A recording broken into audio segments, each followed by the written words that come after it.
It's Monday, December 8th. And what was 10 to 15 people in September and October has now gone up to about 35 or 40 people a night. A sudden cold snap is putting more pressure on Ottawa's shelter system and raising concerns about overcrowding. There could be more travel disruptions this week as air transit pilots issue a 72-hour strike notice to the airline. Kicked out by the Curry, and the 67 score! Let it rain! And there they fly. The stuffed animals rain down on the ice at TD Place this weekend at the annual Ottawa 67's Teddy Bear Toss game. Your Morning Ottawa starts right now.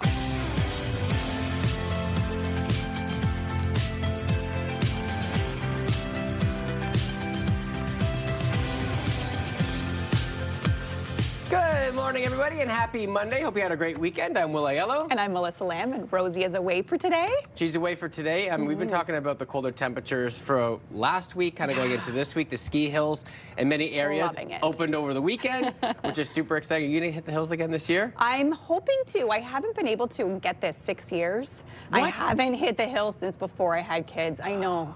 Life just happened. Oh my, I see a nice fun day on the hills in your future. Yeah, and I have no excuses. My kids are old enough to actually be on the slopes now, so it's the perfect time to kind of get back into it. This is the year, I feel Yes. it. Well, the cold weather is also affecting other areas as well as the bitter cold sweeps across the capital, and organizations like the Ottawa Mission are struggling to keep up with the demand of those looking to warm up. We've got people sleeping in the waiting area, very unfortunately, and plastic chairs are on the floor. And what was 10 to 15 people in September and October has now gone up to about 35 or 40 people a night. Capacity has long been an issue at the Mission, and the concern grows when the temperatures drop overnight significantly. He says frontline staff will increase their rounds to make sure nobody is at risk of exposure. If you see someone sleeping outside, you are encouraged to call 311 for help. And despite the winter chill, another reminder that the ice on the Rideau Canal is still unsafe. Nobody should be going out onto the ice, and skating is still not permitted. There is signage along the canal, and the National Capital Commission says the ice surface is still nowhere near ready for the public. Generally, the NCC says the ice should be at least 30 centimeters thick, which will take more than this latest cold snap. At the brink of the holiday travel season, Air Transat could start grounding flights today after the union representing pilots gave the airline a 72-hour strike notice. We're trying to bring compensation up to date along with our pension, the benefits, and also one of the most important items, job security. This strike notice means some 700 Air Transat pilots could go on strike as early as Wednesday. The airline says it's working around the clock to reach a deal, but flight cancellations could start today and ramp up over the following days. The union says it wants a fair deal to attract and keep pilots wanting to work for the airline. U.S. President Donald Trump commenting on his recent meeting with Prime Minister Mark Carney, a talk he says was focused mostly on trade. Will you restart negotiations with Canada? Oh, well, look, I have a great relationship with Canada. They're very tough traders, but I have a very good relationship with the Prime Minister and with Canada. The president commenting ahead of hosting the Kennedy Center honors in Washington. Trump, Carney, and Mexican President Claudia Sheinbaum all met Friday on the sidelines for the FIFA World Cup draw. And some are embracing the colder weather. Those who say the snow helps them bring in big business. It's nothing short of a miracle. We're open 6-7 of December. It's the first time in over 55 years that we've been able to open so early. It feels great because we've had a couple of dismal seasons in terms of weather where we either had to wait and open late or unfortunately close early. At Centre Vorlage, the ski hill would often see openings later in the month. The Hill's ski school director says an extended season is important for business because the conditions allow for lessons and rental programs to start up earlier than in past years. And Ontario Provincial Police are warning residents in Smiths Falls of a cougar sighting in the area. Police say the cougar was spotted on Punamali Side Road. Anyone with small children or pets are urged to be extra cautious. The Ministry of Natural Resources has been contacted and is now monitoring the situation. Starting in 2026, the Ontario Fire Code is being updated to expand where carbon monoxide alarms will be required. Residential buildings with fuel-burning appliances like furnaces, boilers, water heaters, ovens, and dryers will now need carbon monoxide alarms on each story, not just near sleeping areas. Carbon monoxide alarms must also be installed in public corridors. If an apartment or condo building is heated by burning fuel, under the new code, landlords must purchase, install, and provide guidelines for tenants. Tenants will be responsible for reporting problems and monthly testing. Family doctors met with the Quebec government again over the weekend to discuss Bill 2. Both sides hope to break a deadlock over the bill before the holidays. The law changes the way doctors are paid and has led to an exodus from the province. The Ontario College of Physicians says it has granted certificates of registration to 198 Quebec doctors since October 23rd. The Family Doctors Federation says a meeting with Quebec Premier François Legault this week was productive. Stuffed animals rained down on the ice at TD Place this weekend at the annual Ottawa 67's Teddy Bear Toss game. Kicked out by McCurry, and the 67 score! Let it rain! Nick Whitehead! Fans are invited to throw a new or gently used stuffed animal onto the ice after the 67 score their first goal of the game. The stuffed animals are scooped up and then delivered to local charities for children in need over the holidays. That includes CTV and Move 100's Toy Mountain campaign. The 67s would go on to win the game as well, 3-2. What better way than to have all those stuffed teddy bears on the ice and stuffies and then a big win. It's so fun too, right? Because I know that there's so many kids that go to the game and just cannot wait to throw the teddy bear onto the ice. And luckily, you always have to be concerned, make sure we do get a goal. That's right. But it's for such a great cause too, with the Toy Mountain campaign kind of starting to wrap up right now, just giving those toys for those in need. They always have a plan in place in case there is not that first goal. However, it was fine yesterday and they even got the big W, which was nice for fans who went out. Check across the whole board. Yeah, exactly. All right, what do you got for us? Because we started to see some cooler temperatures into the weekend, and this week I don't know. Well, the cold conditions will continue today. And we also have snow on the way this week as well. So it's going to be cold and snowy, kind of the theme we've seen over the last few weeks. Temperatures right now, -18. Factor in the wind chill right now, feels closer to -26. So definitely a morning you'll have to bundle up before heading outside if you're off to work or off to school waiting for a bus. And you can see cold across the region. It's getting colder as we speak. -17 now in Montreal, as well as in Pembroke, -15 in Trenton, -16 in Brockville. There, my temperatures are coming up, popping up. -17 to start off your day over in Kingston. So cold across the region. The good news is we will get to see some sunshine today. So still a little bit of clouds throughout the morning hours, a mix of sun and cloud. Then into the afternoon, lots of sunshine for your Monday. Won't warm up temperatures too much though, unfortunately. It will stay very cold into the day ahead. Then tomorrow, not as cold, milder conditions on the way, but snowy. We are expecting snow. This is late in the day on Tuesday. It looks like we could get 2 to 4 centimeters tomorrow. However, it's going to continue to snow right through into the overnight Tuesday and into your day on Wednesday. Wednesday, we're expecting about another 10 centimeters. So we could see upwards of around 14 centimeters by the end of the day on Wednesday. So to start things off cold, and then tomorrow over the next few days, it's going to be snowy. -12 is your daytime high. That's for later on this afternoon. But again, with that wind chill, we'll feel closer to -18. So we definitely have a cold start to your day. Temperatures right now should be hovering around -1 for your daytime highs. And you'll see we'll be about 11 degrees below that. So that just goes to show you how cold it is for this time of the year. And good news for ski hills who are embracing this cold snap. -12 pretty much across the region today, slightly warmer in the valley at -11, -15 in Mont-Tremblant, -14 in Kittigan-Zibi. So while ski hills are loving the cold snap, others may not be loving it, especially since we're seeing bitter cold conditions overnight, and even these daytime highs are well below seasonal. -20 overnight, will feel closer to -24. Not so bad temperature-wise then as we head into the middle of the work week. -5 for tomorrow will feel quite balmy after the cold snap we've seen on the weekend. We are expecting 2 to 4 centimeters of snow, another 10 on the way for Wednesday, -1 is the high. Then we'll see fairly below seasonal temperatures still from Thursday right through into the weekend forecast, which is looking nice and sunny. On your roads this morning, we aren't seeing any major issues. Roads are still a little bit greasy from the snow we did get yesterday. The highway is great. However, side streets are still a little bit slick, so do give yourself some extra time out there on your drive-in this morning. Now let's check out your TSN must-see moment.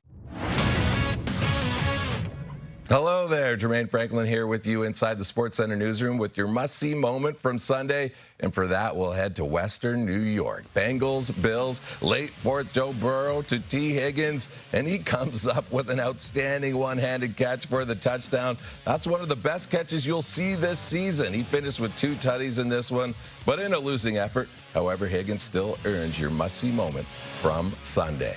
Tonight on TSN, Week 14 of the NFL season wraps up with Monday Night Football as the Eagles visit the Chargers. It all starts at 8 p.m. Eastern across the TSN network. That's all from the Sports Center newsroom. Have a great day.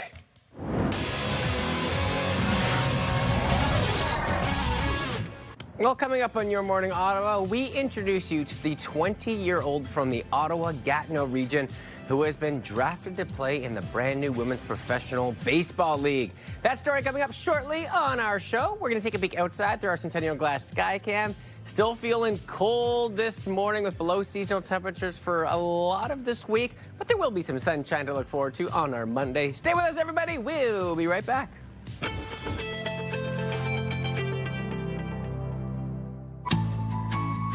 The magic of the holidays is here, and this year the need is greater than ever. Let's ensure every child in our community feels the joy with CTV and Move 100's Toy Mountain. Together with the Salvation Army, we can help spread cheer and make a child's wish come true. Drop off any new unwrapped toy to the designated drop-off locations or make a monetary donation online. For all the details, visit toymountain.ca, presented by Donnelly Automotive Group. 'Tis the season to lend a helping hand, Ottawa. Join us for the CTV Your Morning Ottawa Food Drive on Friday, December 12th. We're teaming up with the Ottawa Food Bank to help our neighbors this holiday season.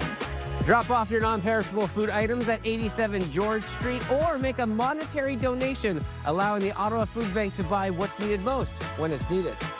CTV Your Morning Ottawa Food Drive, December 12th, proudly sponsored by Doyle Saluski.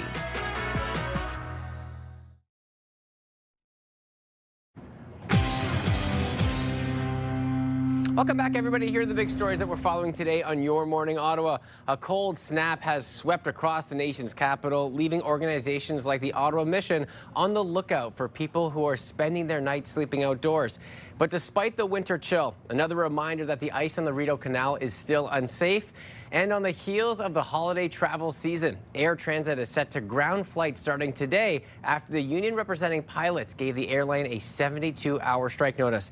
Details on all that coming up. We'll take a peek outside because, as just mentioned, colder temperatures are here and they're not going anywhere. We will see some sunshine this afternoon, but temperatures only warming up to -12. That is well below seasonal, so make sure you are dressed appropriately for your Monday.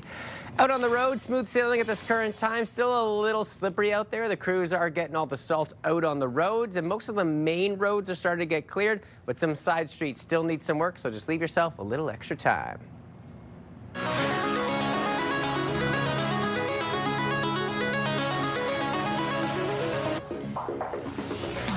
And now to a big milestone for a young athlete from the Capital Region. A 20-year-old Ella Day Bedard has been drafted by San Francisco in the brand new Women's Professional Baseball League. That is the first pro women's league in more than 80 years. CTV's Josh Morano has the story.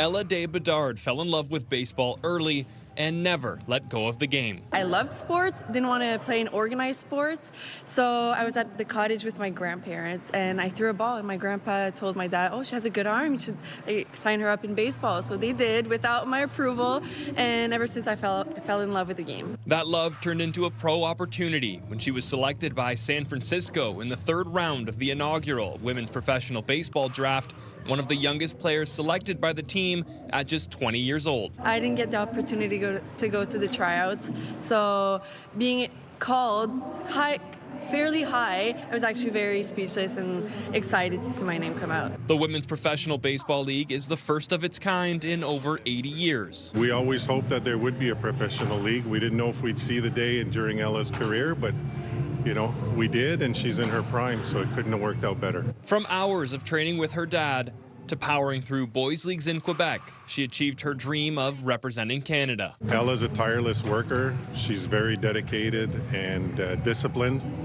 You know, she started with the girls, and as she kept working and improving, then she moved on to play with the boys till the age of 13. And then genetics caught up, so she started playing competitive with the girls. All while studying civil engineering at Ottawa and playing softball with the Gigis. I want to finish my degree, that's for sure, to see what's going to be the best thing next year, since the season starts in August and ends in September, just kind of conflict. So it's to see if traveling will be an option to go to and back. For now, she says she's taking it one day at a time with her eyes set on a new dream. When I was younger, I always dreamed of making Team Canada. Pro League wasn't really an option. Now that there is one, it's a dream come true. Josh Moreno, CTV News. An amazing story where nearly 100 Canadian veterans are being told to repay tens of thousands of dollars in benefits, some dating back more than 5 years, in a wave of repayment notices from Veteran Affairs Canada that advocates say blindsided many former service members. Let's check in with Bill Carroll from the Morning Rush on News Talk 580 CFRA on his thoughts. But Bill, even just the headline itself, what do we think about this? Yeah, I mean, why is it every government we've had, it seems like in my lifetime, does not know how to hire or handle our veterans? We know how to hire them. Actually, we have trouble doing that, too. Ask anyone who's tried to apply for the military. But it's just absolutely shameful here. I understand we don't want people who were knowingly taking a benefit that they didn't deserve. I understand we have to keep track of that. But in a situation like this, where you got 100 veterans, many of them are saying, look, we double-checked to see if we were eligible for this veteran and this benefit, and we were receiving it. And in the one case you just mentioned, for 5 years, somebody's getting a benefit. This is a situation where the federal government needs to act immediately, conduct a very short investigation, giving the benefit of the doubt totally to the veterans, unless they can see obvious cases of fraud. Stop trying to collect this money, and stop trying to collect this money right now, at a time when we want to expand the military. This is not the message to send about our complete lack of respect for people who've served their country, to claw back the money. Some of them being told to make these payments immediately, $3,000, $3,500 a month, returning the money. And there also should be a time limit on this. If the government can't figure out its own mistake within, say, a year or so, that should be as far back as you can go. Can you imagine your boss coming up to you and saying, oh, about 5 years ago, we overpaid you and now you need to pay it back, and it could be thousands of dollars? Not many people could financially handle that situation. So unless there's outright obvious fraud here, we need to back off. We need to back off right away on this. Yeah, I couldn't agree more, Bill, especially when you look at our veterans and just the lack of respect in this situation. Hopefully it can get resolved and things turn around, but appreciate your time this morning. You guys have a nice day and keep warm. It is really brutally cold. It certainly is, but you know what? That means the ski hills are good. Are you going to hit the slopes this weekend, Bill, maybe? You're an optimist. No chance. No. I know. Too cold for me. I know. Thanks, Bill. And remember, you can listen to The Morning Rush with Bill Carroll on News Talk 580 CFRA weekdays from 6 till 10 in the morning. And coming up on Your Morning Ottawa, we want to know how you've spent your loyalty points. What's the biggest thing you've ever bought with rewards points? Let us know. You can join our conversation. We'll have more on that coming up next. Here's a live look at our Skycam on George Street this morning. A cold start to your day. Feels like minus 26 with the wind chill.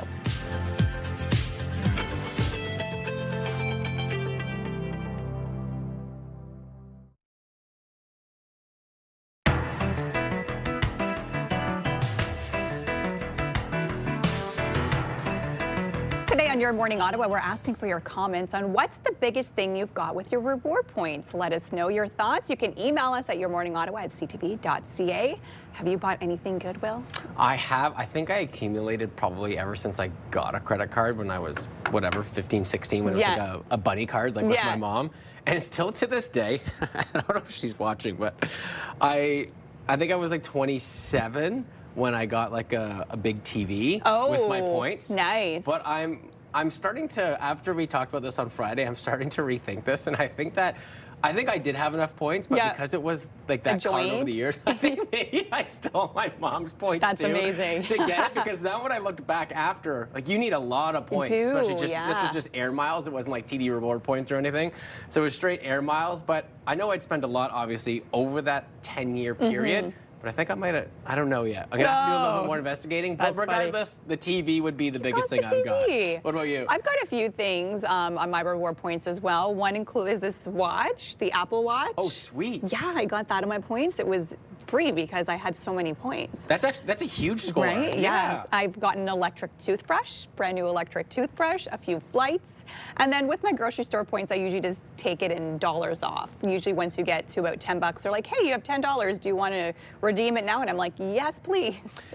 I'm like that too with like the PC points I get at the grocery store. I'll use it right away. I know we have some on our staff that kind of save it up for the whole year. Smart. And then they spend it all and they have a free Christmas dinner, which is a great way of doing it. But I'm the same as you, where it's like, do you want to use the 10 points? I go, yeah, just use it right away. And I never check how much I have. It's usually just when I'm going through the cash and they're like, oh, you have $10 you can claim through your points, or $20 sometimes.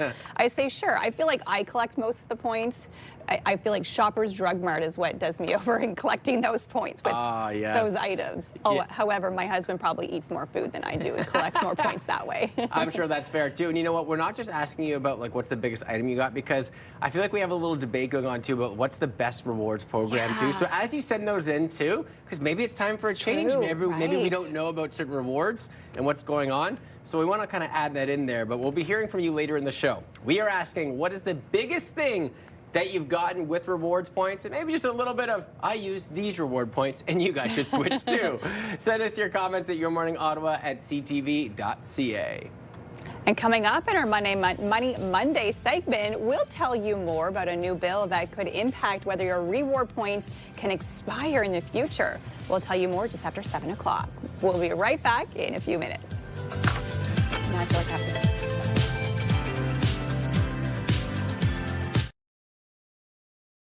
CTV and TSN 1200 want you to be the Myers Automotive Group Team of the Week. Your team could win $1,000 for new equipment, tournament fees, or an incredible team party.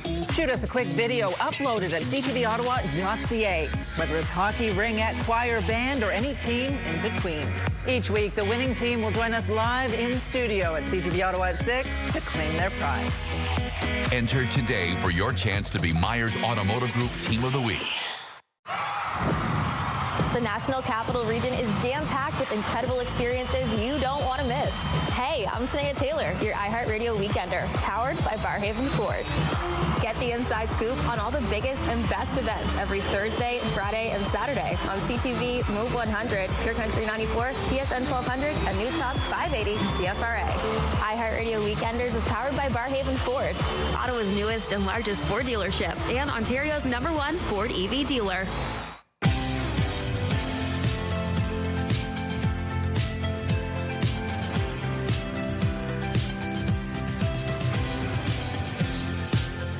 Good morning and happy Monday, everyone. I'm Melissa Lamb.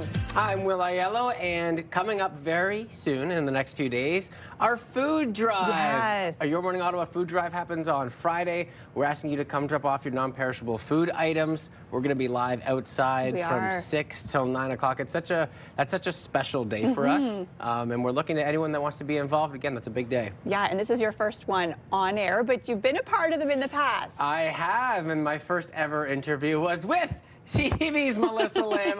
You know, we got to find that clip. We do, yeah. Well, maybe we'll touch on that story coming up on Friday as well. But yeah, that was a fun one. It was so fun. All right, to the weather, because it's one of our top stories today, as a cold snap has swept across the nation's capital, leaving organizations like the Ottawa Mission on the lookout for people who are spending their nights sleeping outdoors. So our frontline staff will increase their rounds. They'll go into this block here. They'll go down the driveways. They'll go in behind the houses on the back porches and just make sure nobody's at risk of exposure. Beds are set up at the Mission for people to sleep, but capacity continues to be an issue. What was 10 to 15 people in September to October has now gone up to about 35 to 40 people sleeping on mats in their waiting area.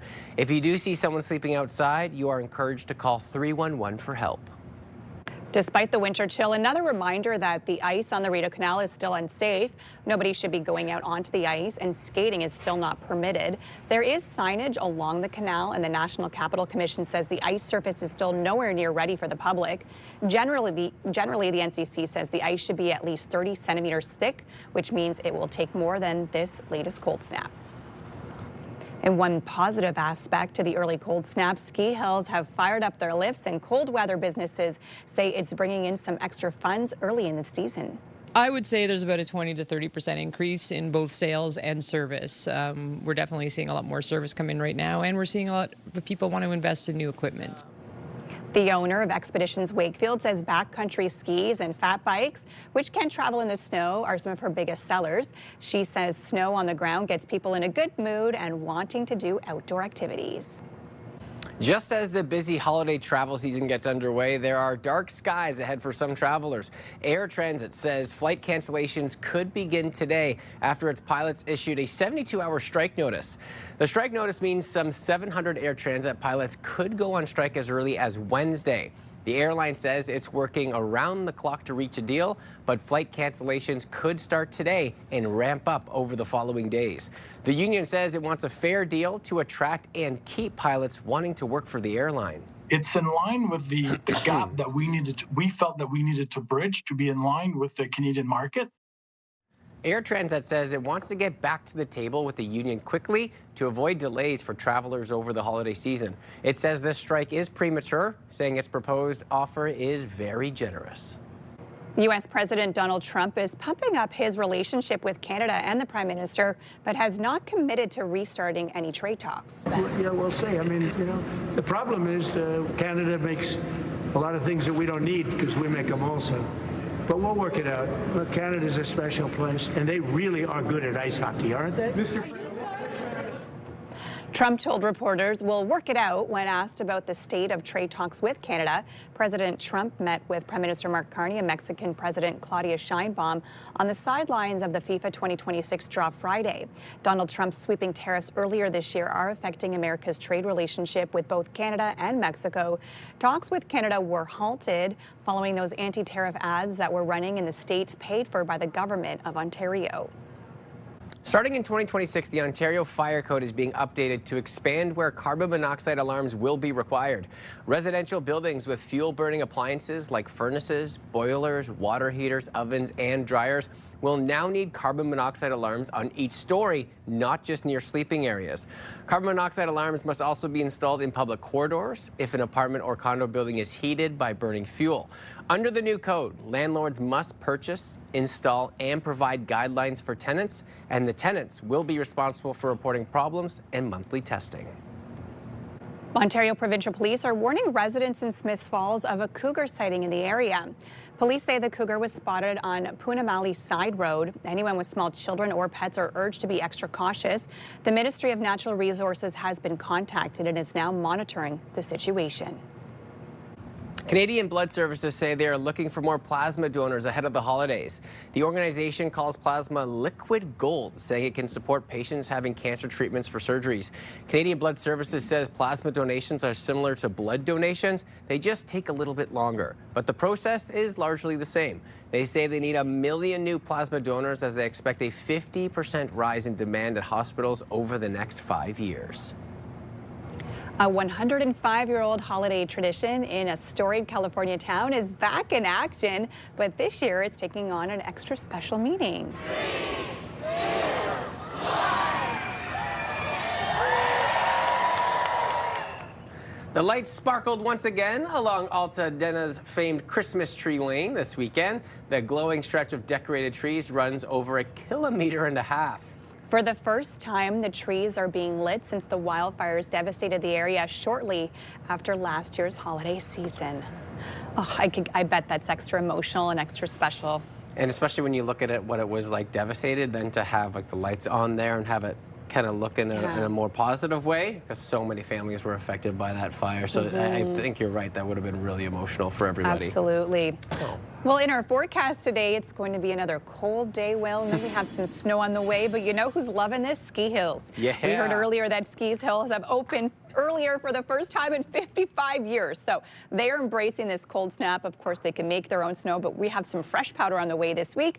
It is a cold start to your morning. At least we will get to see sunshine into your afternoon. And then, yes, lots of snow on the way over the next few days. We are sitting at -18 this hour. It does feel closer to -26. So a very chilly start to your morning. Make sure you're dressed warmly before heading outdoors. If you're waiting for a bus today, it will be very chilly waiting for those buses. So make sure you have all your winter gear on to start off your day. And you can see really it is cold across the region, even in areas of Trenton, -15, -17 in Kingston. Usually those areas are slightly warmer than us here in Ottawa, but not for today. It is a little bit cloudy still out there this morning. We will see a bit cloud coverage to start things off, and then those clouds will lift around 10 o'clock this morning, making way for some sunshine into your afternoon.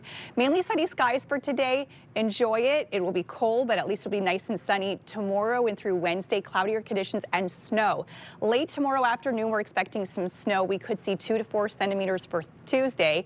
Then as we head into Wednesday, we could add another 10 centimeters of snow. So it will continue to snow overnight Tuesday and through your early morning hours Wednesday, which means Wednesday morning that drive-in will be quite slippery outside. So keep that in mind. -12 is your high for today. Again, will be nice and sunny, but we'll still feel closer to -18 this afternoon and quite chilly conditions across the region.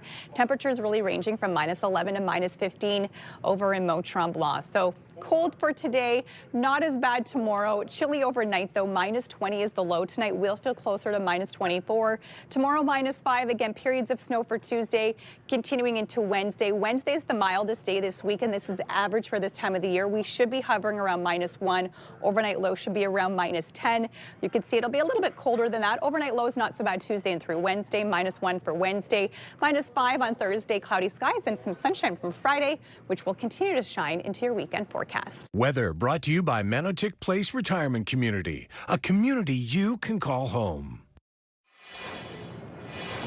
417 eastbound, we're seeing congestion building from Richmond and through Maitland. Heavy backups as well, Eagleston Road. 417 westbound, delays at Anderson and through Hunt Club in the 174. Westbound, starting to see slowdowns between Jean d'Arc and Montreal Road. And it's still snowy and slippery in some parts of the roadways out there, so be cautious on your drive-in. Traffic brought to you by Presler Injury Lawyers, 1-800-JUSTICE. And coming up on Your Morning Ottawa, air transit pilots have issued a 72-hour strike notice, meaning pilots could hit the picket lines as early as Wednesday. We'll tell you a little bit more about that coming up. We'll take a peek outside through our Skycam. It's cold out there on your Monday.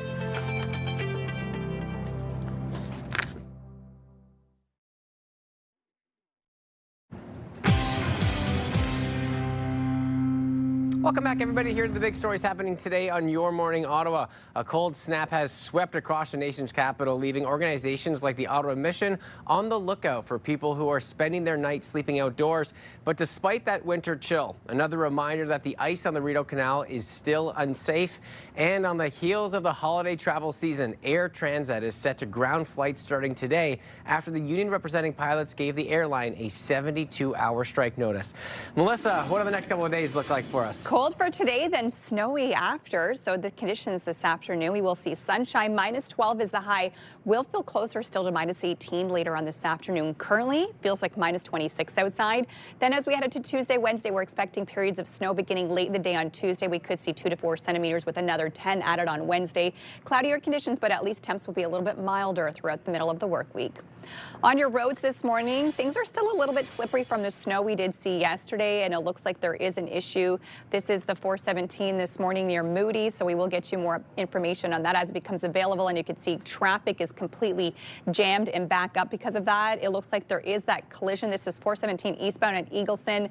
Something has happened in the center lane. Major delays because of that. Traffic is backed up bumper to bumper way past Terry Fox. So as it clears up, we will give you more details on that, but it does look like it picks up slightly past Moody this morning. And it looks like things are just clearing up right now as we speak, but traffic is still heavy in that area. And as we take a look at what we've been talking about this morning, Canadians could be in for another airline strike just in time for Christmas. Air Transit pilots issued a 72-hour strike notice on Sunday and could be walking off the job as early as this coming Wednesday. CTV News correspondent Scott Hurst joins us with more on the possible strike. Good morning to you, Scott. Good morning, Will. Now, I'm sure many people who see this, they say, why now? And with a 72-hour strike notice in place, what are the main issues driving the pilots to consider the strike just before the holiday season?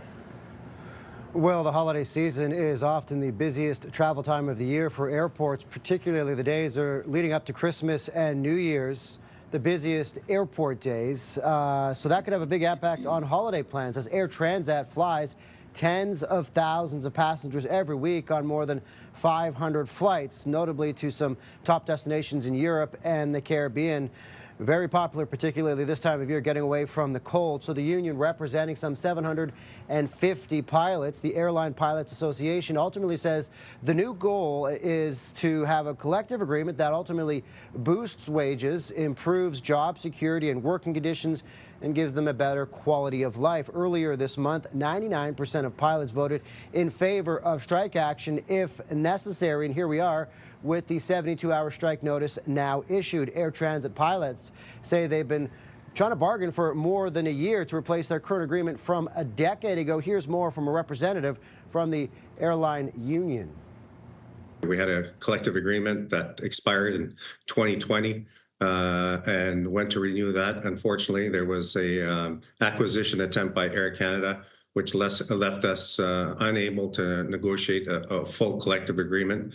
So there was a short, brief negotiation there. Soon after, we were faced with COVID, and since then, we've lost 180 pilots due to our poor working conditions and job security that they're seeking in other companies. So, Will, from the union's perspective, it says there is still time to get an agreement, but does say significant progress will need to be made at the bargaining table. Yeah, you know, we heard from the union there, Scott, but how has Air Transit reacted to the notice? Do you think a quick solution is possible? Have they started canceling flights yet? What's the status on that? So right now, with the 72-hour notice that was issued over the weekend on Sunday, officially means pilots could begin their job action as early as 3 a.m. on Wednesday. But Air Transat is poised to begin suspending flights as early as today and ramp that up over the next 2 days. The two sides have been in Montreal engaged in negotiations over the past week. The company that owns the leisure airline is calling the union's move to issue the 72-hour strike notice reckless, particularly, of course, at such an impactful time of year. The airline is saying it has offered a 59% salary increase over 5 years and also significant improvements to pilots' working conditions. So as I mentioned, we'll have to see over this next couple of days if they can strike a last-minute deal. Yeah, I'm sure many customers on their heels right now just hoping something gets resolved ahead of the holiday season. Appreciate your time, Scott. Thanks, Will.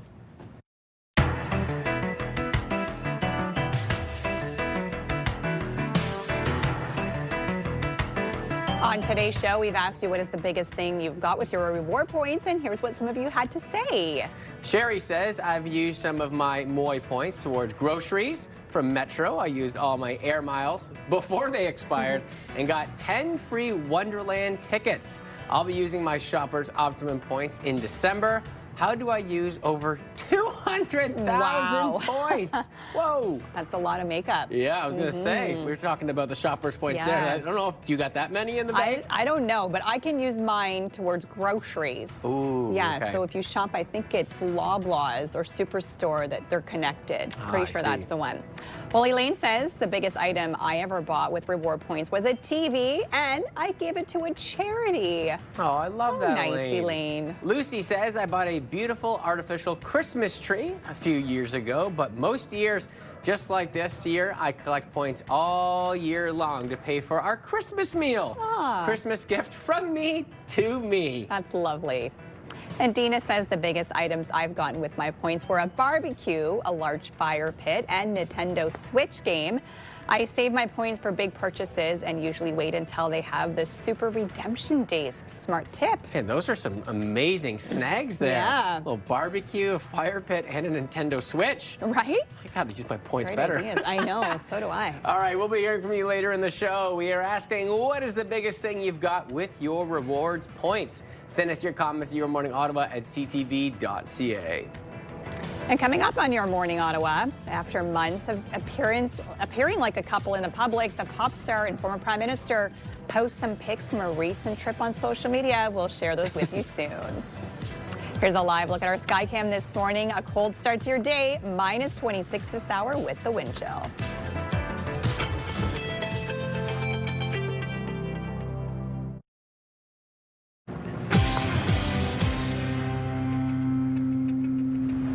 Well, it is time now for your morning fix. And after months of public sightings and speculation, pop star Katy Perry and former Prime Minister Justin Trudeau have made it Instagram official.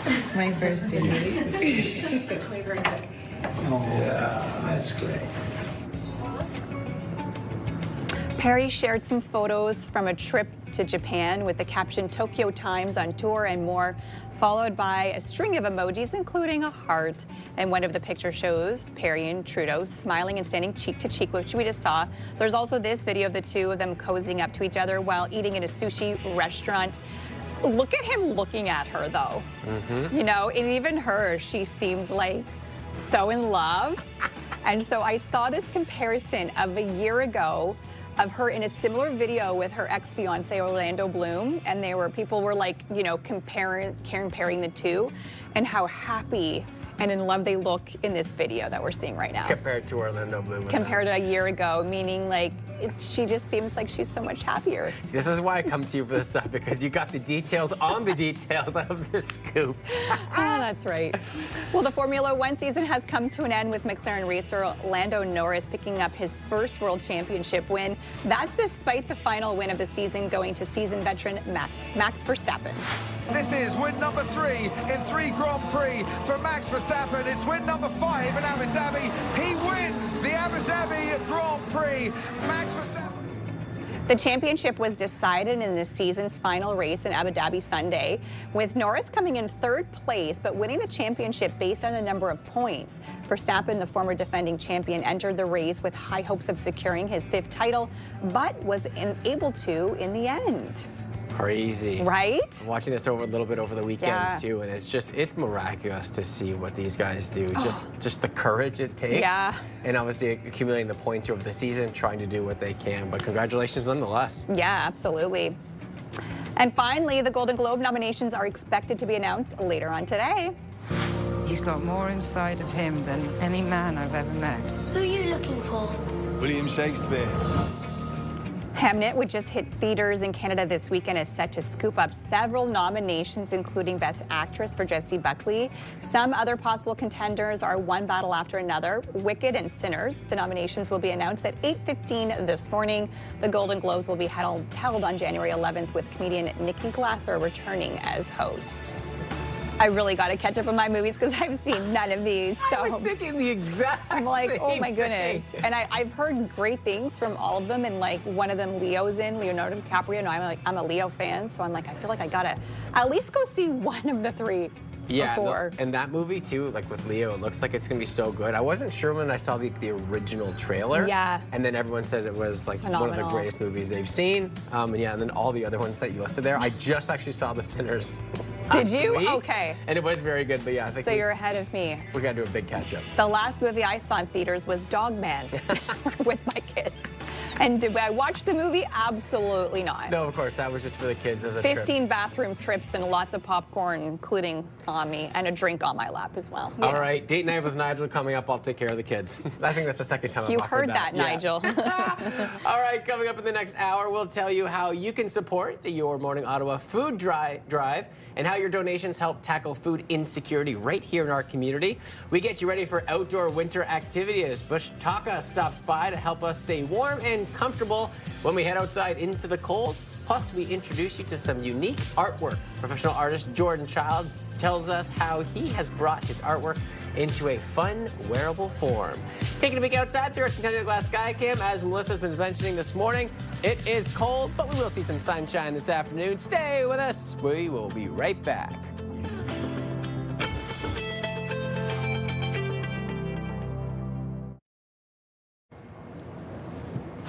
It's Monday, December 8th. And what was 10 to 15 people in September and October has now gone up to about 35 or 40 people a night.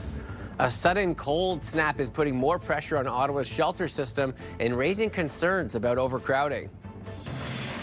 There could be more travel disruptions this week as air transit pilots issue a 72-hour strike notice to the airline. And your Morning Ottawa food drive is this week. We'll tell you how you can help tackle food insecurity in our community. Your Morning Ottawa continues right now.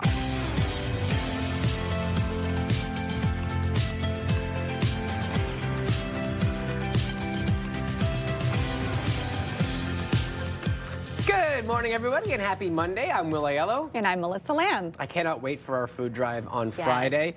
And the temperatures are going to be kind of in the in-between, not the coldest so we've bad. seen, with a little sunshine. Colder for this time of the year, but we have seen worse conditions. And the nice thing is clear skies, so it makes driving conditions easier for people to get down here to see us, which is always a good thing. Oh, we love that. And we'll be speaking with the head of the Ottawa Food Bank coming up shortly with Melissa, just to give you a little bit of a heads up on how you can enter into Friday and help support our community. Talking about the cold, though, the bitter cold is sweeping across the capital, and organizations like the Ottawa Mission are struggling to keep up with the demand of those looking to warm up. We've got people sleeping in the waiting area, very unfortunately, and plastic chairs are on the floor. And what was 10 to 15 people in September and October has now gone up to about 35 or 40 people a night. Capacity has long been an issue at the Mission, and the concern grows when the temperatures drop overnight significantly. He says frontline staff will increase their rounds to make sure nobody is at risk of exposure. But if you do see someone sleeping outside, you are encouraged to call 311 for help. Despite the winter chill, another reminder that the ice on the Rideau Canal is still unsafe. Nobody should be going out onto the ice, and skating is still not permitted. There is signage along the canal, and the National Capital Commission says the ice surface is still nowhere near ready for the public. Generally, the NCC says the ice should be at least 30 centimeters thick, which will take more than just this latest cold snap. At the brink of the holiday travel season, Air Transat could start grounding flights today after the union representing pilots gave the airline a 72-hour strike notice. We're trying to bring compensation up to date, along with our pension, the benefits, and also one of the most important items, job security. This strike notice means some 700 Air Transat pilots could go on strike as early as Wednesday. The airline says it's working around the clock to reach a deal, but flight cancellations could start today and ramp up over the next few days. The union says it wants a fair deal to attract and keep pilots wanting to work for the airline.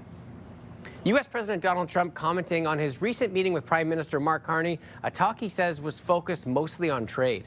Will you restart negotiations with Canada? Oh, well, look, I have a great relationship with Canada. They're very tough traders, but I have a very good relationship with the Prime Minister and with Canada. The president commenting ahead of hosting the Kennedy Center Honors in Washington. Trump, Carney, and Mexican President Claudia Sheinbaum all met Friday on the sidelines of the FIFA World Cup draw. Some are embracing the colder weather, who say the snow helps them bring in big business. It's nothing short of a miracle. We're open 6-7 of December. It's the first time in over 55 years that we've been able to open so early. It feels great because we've had a couple of dismal seasons in terms of weather, where we either had to wait and open late or unfortunately close early. At Centre Vorlage, the ski hill would often see openings later in the month. The Hill Ski School director says an extended season is important for business because the conditions allow for lessons and rental programs to start up earlier than in past years. Ontario Provincial Police are warning residents in Smiths Falls of a cougar sighting in the area. Police say the cougar was spotted on Poonamali Side Road. Anyone with small children or pets are urged to be extra cautious. The Ministry of Natural Resources has been contacted and is now monitoring the situation. Starting in 2026, the Ontario Fire Code is being updated to expand where carbon monoxide alarms will be required. Residential buildings with fuel-burning appliances like furnaces, boilers, water heaters, ovens, and dryers will now need carbon monoxide alarms on each story, not just near sleeping areas. Carbon monoxide alarms must also be installed in public corridors if an apartment or condo building is heated by burning fuel. And under the new code, landlords must purchase, install, and provide guidelines for tenants. The tenants will be responsible for reporting problems and monthly testing. Family doctors met with the Quebec government again over the weekend to discuss Bill 2. Both sides hope to break a deadlock over the bill before the holidays. The law changes the way doctors are paid and has led to an exodus from the province. The Ontario College of Physicians says it has granted certificates of registration to 198 Quebec doctors since October 23rd. The Family Doctors Federation says a meeting with the Quebec Premier Francois Legault this week was productive. A Canadian crooner got to sing for the Pope. It's beginning to look a lot like Christmas everywhere you go. Take a look at Michael Bublé performed for Pope Leo and the disadvantage at the Vatican's annual concert with the poor.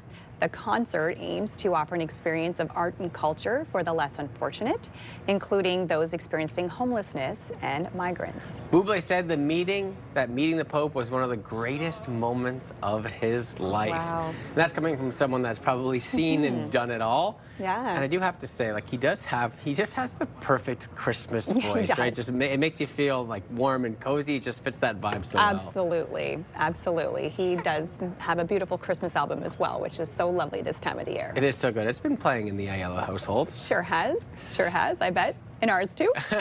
And we do want to remind you to send your weather pictures in to us. We would love to hear from you. All you have to do is email them to us, weathershots@ctv.ca. Again, that email address is weathershots@ctv.ca, and you can be featured right here on the show. Weather Picture, brought to you by Box Me Up. Moving, staging, renovating, just box me up. And in our forecast today, conditions cold this morning. We'll sit at -12 for a daytime high today. Average is about -1.3 degrees. That's where temperatures should be hovering in the afternoon. You'll see we'll be well below that into our day ahead, and our sun will be up shortly, 7:29, setting at 4:19 p.m. So a very short day on the horizon for us. Cold this morning to start off your day. Already sitting at -18. You want to factor in the wind chill this morning. Feels closer to -26. So bundle up before heading outside. I feel like a broken record. It's just been so cold for so long. We've been having to dress so warmly. As we heard, though, good news for the ski hills who have been able to open up early in our region. So if you love winter activities, you're maybe embracing all of this cold weather. We are going to see cloudy conditions this morning, but then into the afternoon, some sunshine on the way. So we will get to see beautiful sunshine throughout the day ahead. Not warming things up too much, though. Temperatures will stay below seasonal into the afternoon. Then into your day tomorrow, late in the afternoon on Tuesday, we are expecting snow. We could see 2 up to 4 centimeters for Tuesday, with another 10 arriving on Wednesday. So lots of snow on the way Tuesday and through Wednesday. The worst part of this storm will be Wednesday morning, so your drive to work will definitely be impacted by this system. Today's daytime high is -12, so well below average into the day ahead. We'll feel closer to -18 later on today, and you can see quite cold across the region. Warmest areas are Trenton, Kingston, sitting at -7 for the daytime high today, -12 for Gatineau, -15 out in Mont Tremblant this afternoon. So temperatures today into your afternoon, -12 for later on this afternoon. Again, a little bit cloudy out there to start things off, but it will clear up into the day ahead, and we will get to see that sunshine later on this afternoon. Overnight, quite cold, dropping to -20. We'll feel closer to -24 tonight. Into your day Tuesday, Wednesday, temperatures not so bad. Still a little bit below seasonal for tomorrow with a high of -5, but the overnight lows not nearly too bad, dropping to -6. Temperatures on Wednesday, -1, so fairly average for this time of the year. -5 is the overnight low. Of course, that snow Tuesday and through Wednesday. Then as we head into Friday and through the weekend, forecast temperatures still a little bit chilly, but at least it will be nice and sunny. 7-day weather forecast, brought to you by Davidson Hearing Aid Centers, celebrating over 80 years in family business. So here's a live look at your time saver traffic this morning. Of course, we did see that earlier morning incident which did cause some slowdowns this morning. The highway 417 eastbound from Eagleson to March Road. The collision is cleared, but it is still a little bit heavy in that area. So we're seeing some volume from Richmond in through Greenbank on the 417 eastbound. 417 westbound, delays between Hunt Club Road and the 174 split. We're also seeing slowdowns at Nicholas as well. 174 westbound, heavy between Jeanne d'Arc and Montreal Road. Well, concerns are being raised about Bill 46, a new piece of legislation from the Ford government that some say could see changes to consumer rewards programs. Here to discuss this a little bit more is Patrick Soika, the founder of Rewards Canada. Good morning to you, Patrick. Good morning, Will. So the bill is proposing several changes to Ontario's Consumer Protection Act. Why is the province considering this? I don't know fully, like the whole legislative side of things. I know they said they want to clear up some red tape in that. I'm a little surprised, like literally the bill has, I think, one line pertaining to loyalty programs. So I'm surprised they want to pull that out of theirs. So it is a bit of a mind boggler for sure. Yeah, and how do you see these changes actually affecting consumers? Because there are going to be some drastic changes even just within that bill. Great question. You know, in terms of the loyalty program side, I don't know if we're actually going to see too much happening. It does leave the door open to let programs put time-stamped expiry on points and miles. That's something that was taken away when this bill was introduced in 2017. But I don't know if it's actually going to happen because Quebec still has legislation in place. And then and since these two provinces have had legislation, we haven't seen them, kind of do two separate programs for the rest of Canada and for Ontario and Quebec to do two separate rules. So I don't know if we'll expect to see them do much with that in the future, even with that line gone. But it does leave the door open for it to possibly happen. Yeah, and Patrick, from the government side, they're saying that this would give consumers more rights. When you look at this, is that how you're seeing it as well? Well, we haven't seen what else they want to say. Like, I haven't seen any details. They say they want to add some sort of rules to, to make the programs or the companies that run the programs more accountable. So, like, if they freeze your account for some reason and they don't notify you that they have to be notifying you, they have to do a better job on the customer service side. So if they put those rules in place, absolutely, that's going to be good. But I've not seen anything yet that shows that they're actually putting that into the bill or not. Yeah, a lot of questions surrounding the topic, and I want to divert your attention towards the on-time based loyalty points. Is it going to have an effect on those as well? No, right now the only time-based loyalty points are, for food programs, so like My McDonald's Rewards, Starbucks Rewards, and I don't think that'll change at all for those. And I know like the big programs like Air Miles and Aeroplan, they used to have time-based, and they went through a lot of customer service issues, and it was pretty bad for them in the 2010s. That I don't think they'd go back down that route as well. Perhaps we may see some of the shopping programs entertain it, but again, I don't know if they would do that, to try and have separate rules between Ontario and Quebec, because Quebec still has their legislation in place. So. Right. So, Patrick, kind of what I'm gauging from you today is you need a lot more information from the government on exactly what the bill is going to propose with some minor details. Is that fair to say? Exactly. That's very fair to say. Yeah. Right now, it's kind of up in the air for sure. Yeah. Well, we really appreciate your time giving us some guidance on what we could possibly talk about for today. Have a great day, my friend. Great. Thank you, Will. Coming up on Your Morning Ottawa, the countdown is on to our 2026 Your Morning Ottawa food drive. We'll tell you more about the most needed items and how you can help coming up next. Our guests are standing by in the Your Morning Ottawa Delorier kitchen this morning, and we'll be having that conversation coming up next. Here's a live look through our Centennial Glass Skycam this morning. It looks beautiful. However, it's cold. Minus 26 right now with the wind chill, but sunshine on the way into your Monday.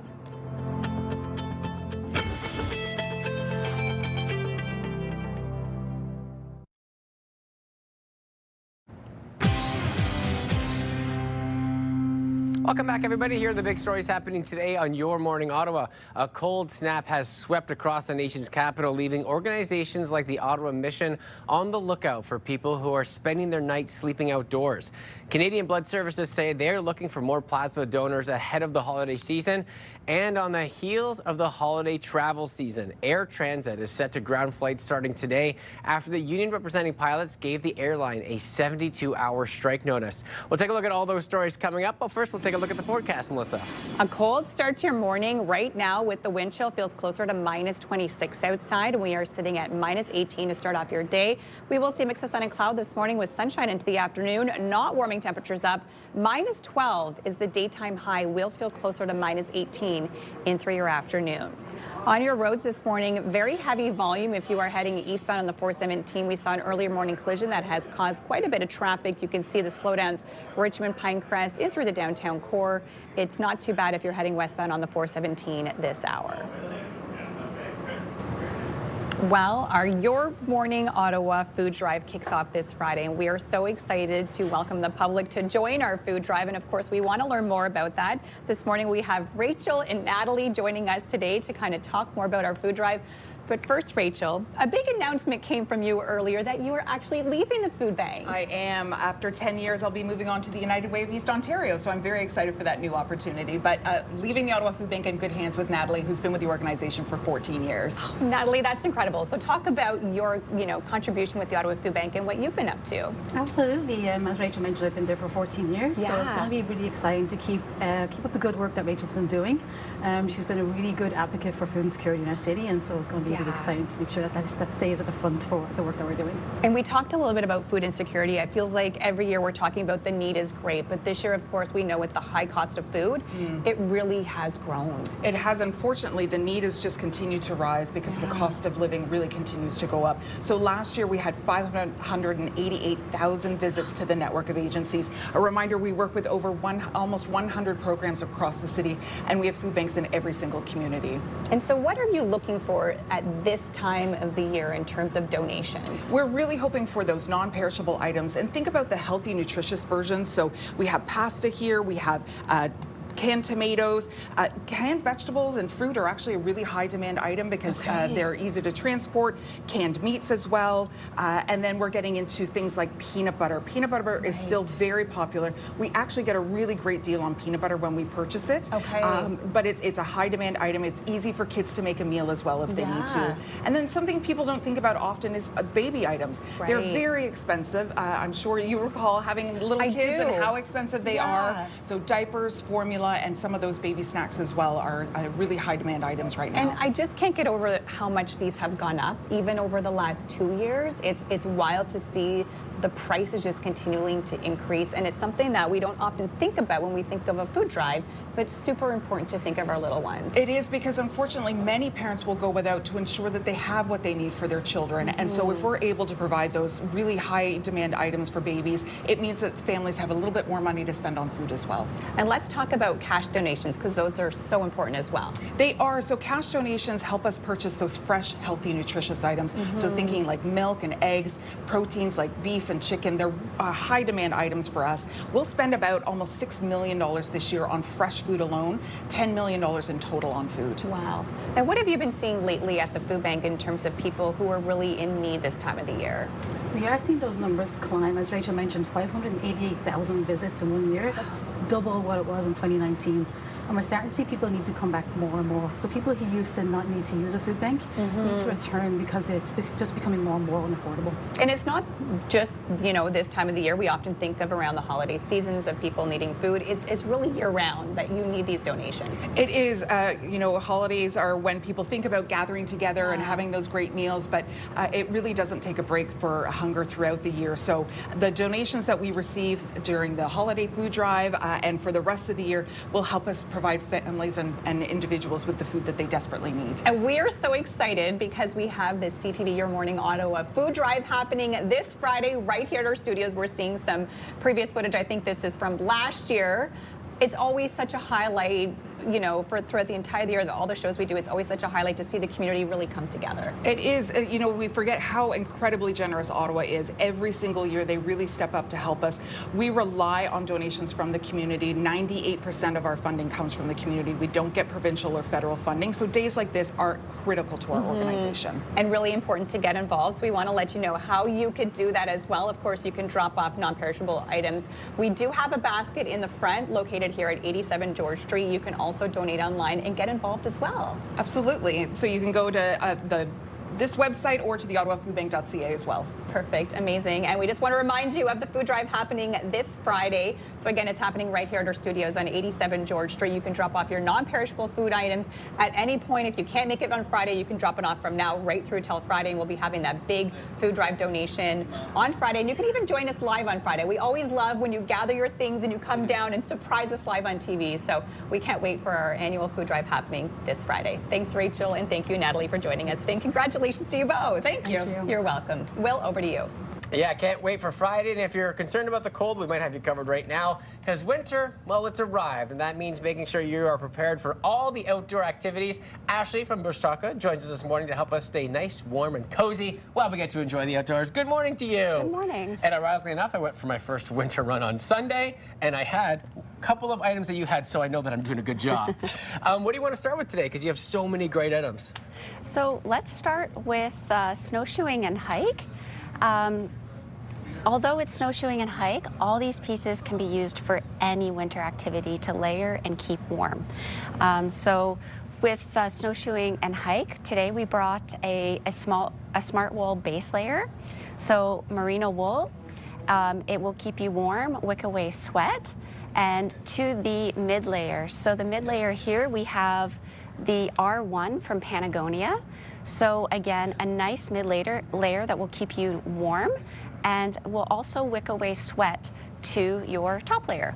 So here is the RO Vespra, so wind resistant, and it has paneling on the back that helps move with your activities, shoulder paneling to help move your shoulders, a nice hood, and insulated to keep you nice and warm. I love too because like the layers, like they keep you so warm. The Smart Wool is like, I feel like it's almost magic. It is how magic. warm it keeps you.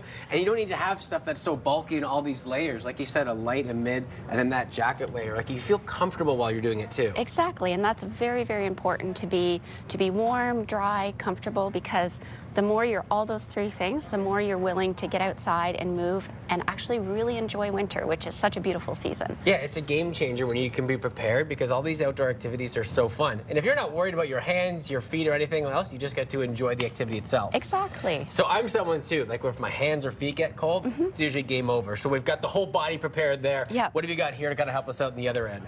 So we want to make sure that those feet are nice and warm. So again, we're looking at merino wool. So we have one sock here, which is a Nordic walking sock. So a little bit higher comes up a little bit higher in the leg, a little bit of cushion in the heel, but not too much. It's very targeted to keep your feet nice and comfortable. And also it's going to keep you warm, wick away that moisture, just like your merino wool base layers.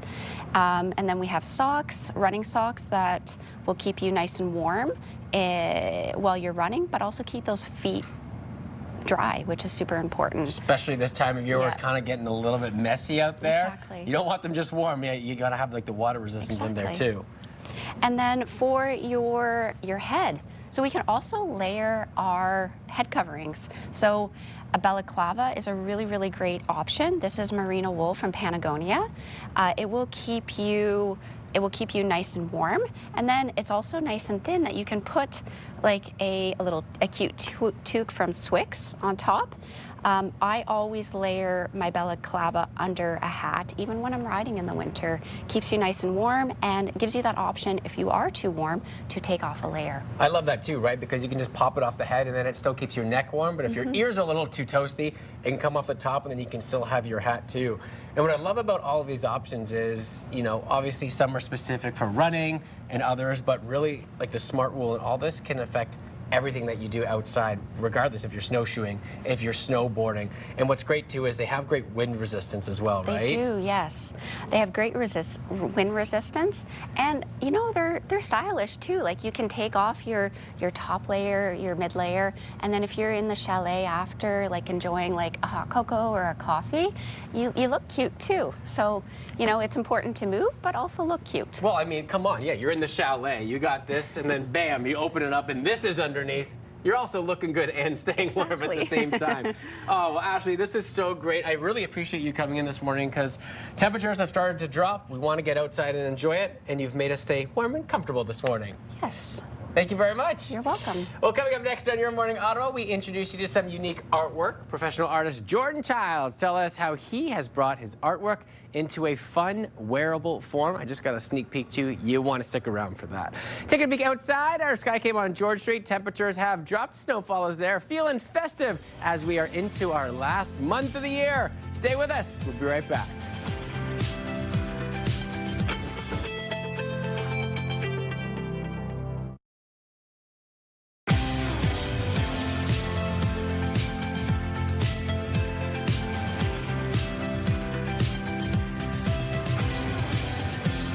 Good morning. Happy Monday, everyone. I am Melissa Lamb. I'm Willa Yellow, and I love that we're gearing up for our holiday food drive on Friday.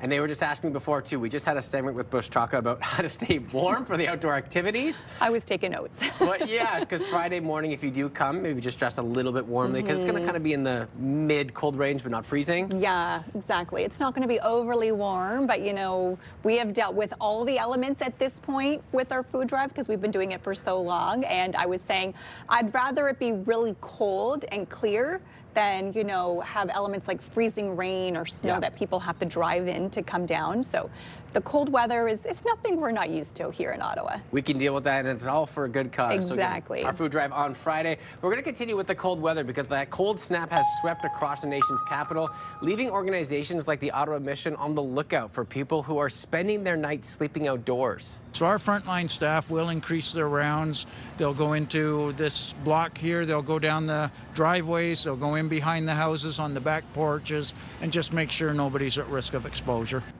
Beds are set up at the Mission for people to sleep, but capacity continues to be an issue. What was 10 to 15 people September through October has now gone up to about 35 to 40 people sleeping on mats in their waiting area. If you do see someone sleeping outside, you are encouraged to call 311 for help. Despite the winter chill, another reminder that the ice on the Rideau Canal is still unsafe. Nobody should be going out onto the ice, and skating is still not permitted. There is signage along the canal, and the National Capital Commission says the ice surface is still nowhere near ready for the public. Generally, the NCC says the ice should be at least 30 centimeters thick, which will take more than this latest cold snap. And one positive aspect to the early cold snap, ski hills have fired up their lifts, and cold weather businesses say it's bringing in some extra funds earlier in the season. I would say there's about a 20 to 30% increase in both sales and service. We're definitely seeing a lot more service come in right now, and we're seeing a lot of people want to invest in new equipment. The owner of Expeditions Wakefield says backcountry skis and fat bikes, which can travel in the snow, are some of her biggest sellers. She says snow on the ground gets people in a good mood and wanting to do outdoor activities. Just as the busy holiday travel season gets underway, there are dark skies ahead for some travelers. Air Transit says flight cancellations could begin today after its pilots issued a 72-hour strike notice. The strike notice means some 700 Air Transat pilots could go on strike as early as Wednesday. The airline says it's working around the clock to reach a deal, but flight cancellations could start today and ramp up over the following days. The union says it wants a fair deal to attract and keep pilots wanting to work for the airline. It's in line with the gap that we felt that we needed to bridge to be in line with the Canadian market. Air Transat says it wants to get back to the table with the union quickly to avoid delays for travelers over the holiday season. It says this strike is premature, saying its proposed offer is very generous. U.S. President Donald Trump is pumping up his relationship with Canada and the Prime Minister, but has not committed to restarting any trade talks. Yeah, we'll see. I mean, you know, the problem is Canada makes a lot of things that we don't need because we make them also. But we'll work it out. Look, Canada's a special place, and they really are good at ice hockey, aren't they? Trump told reporters we'll work it out when asked about the state of trade talks with Canada. President Trump met with Prime Minister Mark Carney and Mexican President Claudia Sheinbaum on the sidelines of the FIFA 2026 draw on Friday. Donald Trump's sweeping tariffs earlier this year are affecting America's trade relationship with both Canada and Mexico.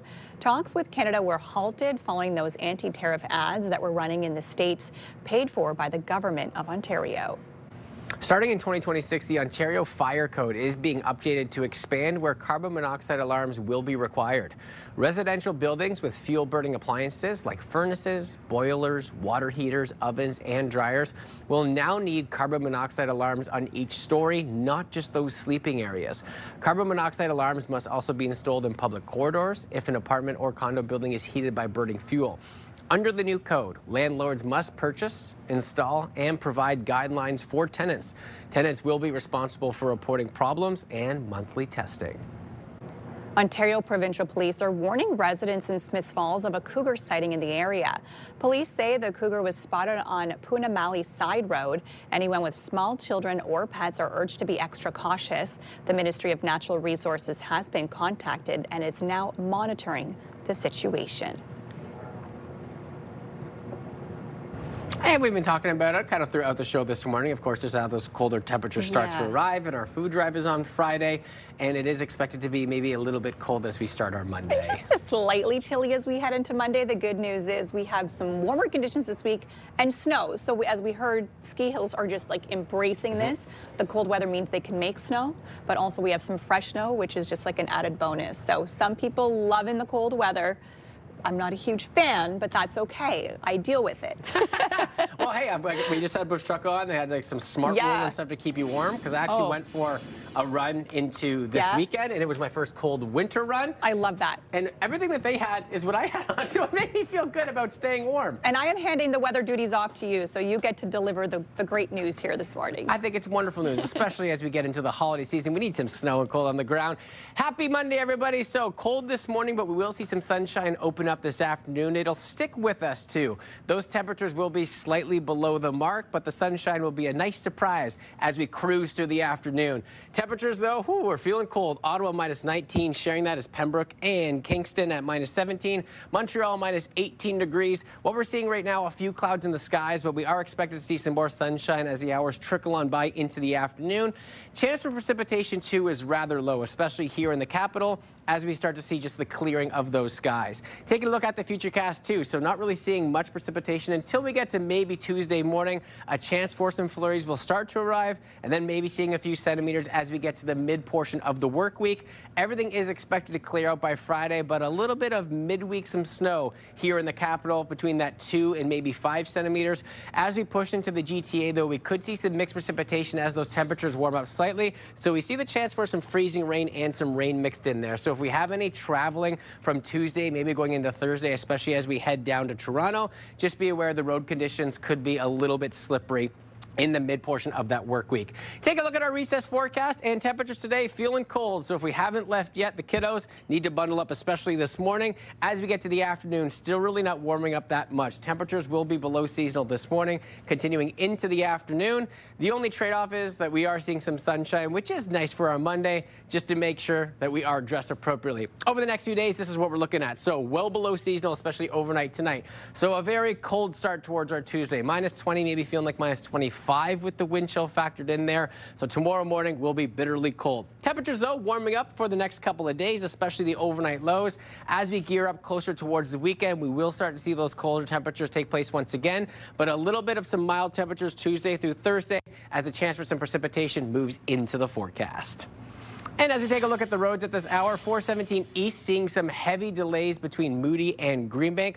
417 West also seeing some delays as well. So if you're heading out this morning, the road's mostly clear, but still a little bit slippery out there. But we are seeing some congestion out on the highway. So if you haven't left yet, leave yourself a little extra time.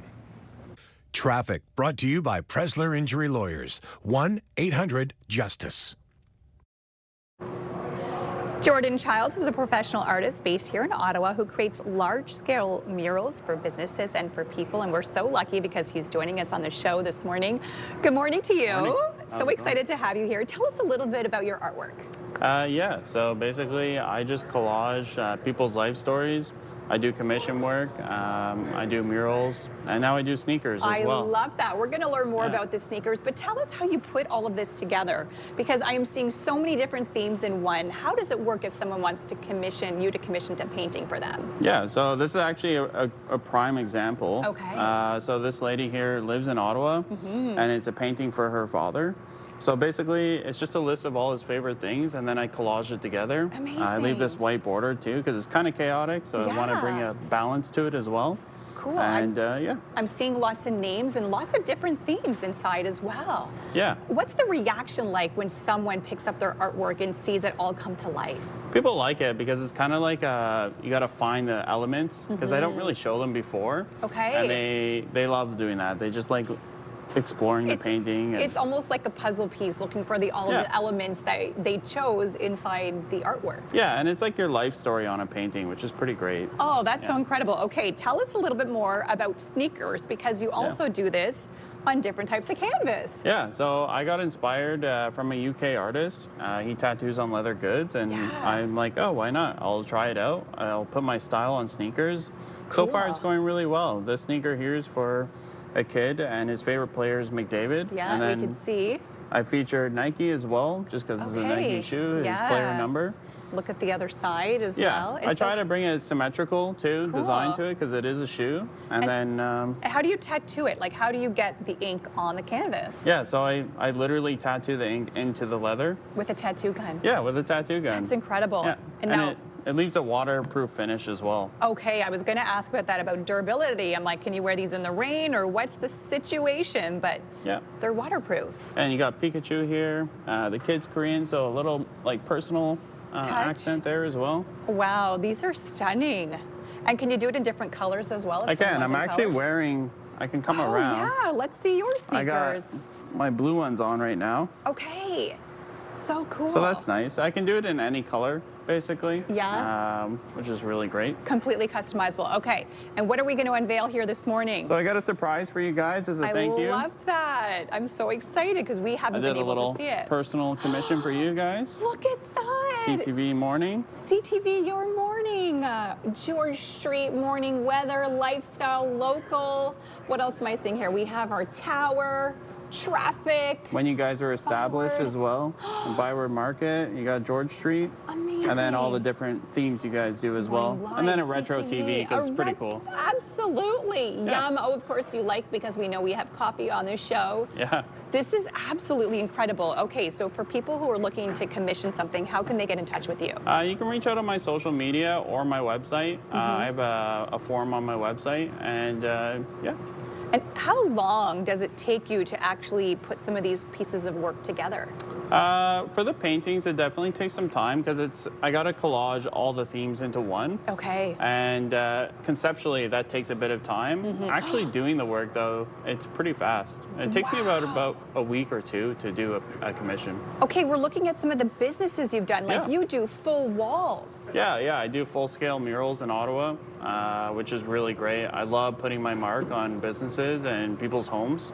And yeah. Wow. Absolutely incredible. Well, thank you so much again for stopping by and showing us this. Thank you. And for people looking to commission maybe some sneakers for the holiday season, still time to get something done? Yeah, of course. Absolutely. Yeah? Okay, so to reach out to you on social media. Yeah. Thank you so much, Jordan, for joining us today. And thank you as well for this beautiful work of art for us. That is just so exciting. We'll have to find a special place in our studio to hang it up. Well, coming up here on Your Morning Ottawa, we're going to be talking about DIY gifts, and our guest is standing by in the CTV Your Morning Ottawa Lazy Boy Lounge, and will be joining us shortly. Here's a live look at our Centennial Glass Sky Cam this morning, and yes, another cold start to your day. At least we're starting to see a little bit of sunshine out there in the nation's capital. A high of -12 today will feel closer to -18.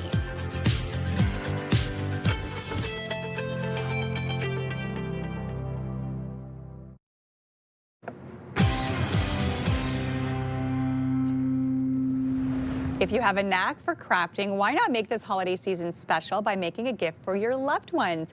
Joining us today, we have Lisa Silverbrand, an expert in upcycling, and she is here to show us some budget-friendly gifts you can make this holiday season. Good morning to you. Good morning. Such beautiful, unique gifts. Tell us a little bit about the work that you do. So we have a shop in Hintonburg, and we are all about upcycling. Excuse me. So that's okay. It's the time of the year for a little tickle in your throat. Exactly. Anything we can save from the landfill, we are all about. Okay. So, and it's budget friendly. It saves it from the landfill, and it just gives you that creative, you know, oomph that you need. And just when I saw this, it just made me instantly happy because they are so unique and one-of-a-kind items. Yeah. So tell us about some of the things you brought here on the table today. So everything we brought today is stuff that you can make with things you already have at home. Like this is just made from old bulbs from your Christmas tree, the old ones. And now you have a beautiful wreath. Yes, made from some old paint brushes that we had. I was saying this is kind of a perfect gift for a teacher. Then you were saying an art teacher, a painter, an artist in your life. Yep. How stunning. And just some old paintbrushes that you had. Exactly, that we had left over from the home show one time. So. And you stuck them to a cone. Yep. Oh my goodness. Okay, let's talk about what you do with cups. We have these kits pre-made in the shop, but you can also, these are just from old cups. So we're really on a mission to save old teacups and things like that. So these are just soy candles that you can make out of your old teacups instead of them just sitting there. Oh my goodness, such a good idea. Okay, you're putting us to work today. So what are we creating? I love it. We just have a couple of old pans. These were just from the thrift store, but you can use any baking pan that you've got at home. Okay. A bunch of greenery, and we just want to turn turn it into this little wreath. Look at how cute. These are the perfect gifts to give at Christmas. Absolutely. And this is something that you can get your kids working on as well, right? For sure, absolutely. And it's so fun because this is just stuff that you've got at home, and people love when you hand make something. They do. They do. They don't remember how much you spent, but they remember the feeling that they had when you got a gift, right? And especially people like, you know, grandparents or teachers. And I personally love when I get my handmade gifts from my kids, what they've worked on at school. It's just, it makes me feel so special that they worked on things by themselves. That is so cute. And I save it all. I really do. Oh, and they'll love that one day. Exactly. I can't wait to show them, that, you know, one day. Exactly. I'm not really sure what I'm creating. I'm just kind of going to town. Because you could use this as a wreath. You could use it as a centerpiece and put a candle right in the middle of it. Yeah. So there's all kinds of things that people can do with just by looking around your house and seeing what you've got already without spending a lot. Absolutely. Okay, show us some other things you have on the table. Yes, while so I this is continue to a work. book that we've turned into a vase, and this is actually an upcoming class at the shop. Okay. This little one is made out of just some picture frames. So you take 4 picture frames and make this cool little lantern. So cute. I would have never guessed that was picture frames. And coffee stirrers. Oh, right. Now I can see it all come together. If you're a parent, you know you probably have some clay at home. You do. And napkins, and these ornaments are just clay and a napkin. So cute. And parents know they've got all kinds of supplies like this at home, so you don't even need to go out and get anything. This is an old charger plate that we've just decorated and turned into something a little more fancy. And a couple of doilies that we picked up at the thrift store and made a pillow out of. I love that you can take anything and basically create art with it. How can people find you? Because you also mentioned you have some workshops coming up. We do. So we have a shop in Hintonburg. It's at 1098 Somerset Street West, and it's filled with vintage items and items for upcycling, and we do classes all the time. I love that. Okay, so head to the website for more information, and thank you so much for stopping by and showing us some unique, one-of-a-kind items. And I think I will just stick a candle there and make a beautiful centerpiece. And we do have lots more coming up here on Your Morning Ottawa. We'll be right back.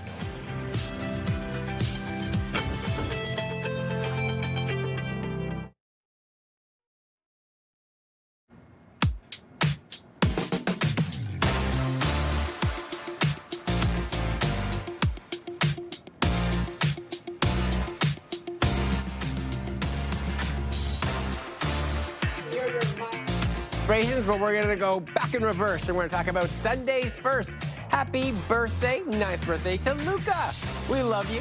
Have the best day today. That was on Sunday, December 7th. Back to we're sticking with Sunday. Happy 5th birthday to Patrick. Love from Grandma and Grandpa MP. Happy Champagne B-Day to Mateo, who turned 7 on the 7th. Have the best week. We got another 7th birthday to Abigail. Lots of love from Mommy, Daddy, and Ava. Happy birthday to Victoria, who turns 8 today. We got lots of love from Mommy, Daddy, Liam, and Gavin, who say you are beautiful both inside and out. Happy 9th birthday to Ezekiel. Lots of love from Mom and Dad and your brother Ian and your many aunts as well as your uncle. We got a very happy 69th birthday to Wally and Pauline Fisher. Lots of love from all of your children, grandchildren, and great-grandchildren. 69 years. Congratulations from all of us here at CTV Your Morning Ottawa. Keep those celebrations going all week long. We want you to celebrate with us for kids turning 13 and under, or 100 or more, or wedding anniversaries, 50 or more. Just email us your Morning Ottawa milestones at ctv.ca, and we will get that announcement on air so we can all share it together. Taking a peek outside, as Melissa promised, the sun is shining through your Monday. Just bundle up. Temperatures slightly below seasonal before snowfall arrives into the mid portion of our work week. Stay with us. We'll be right back.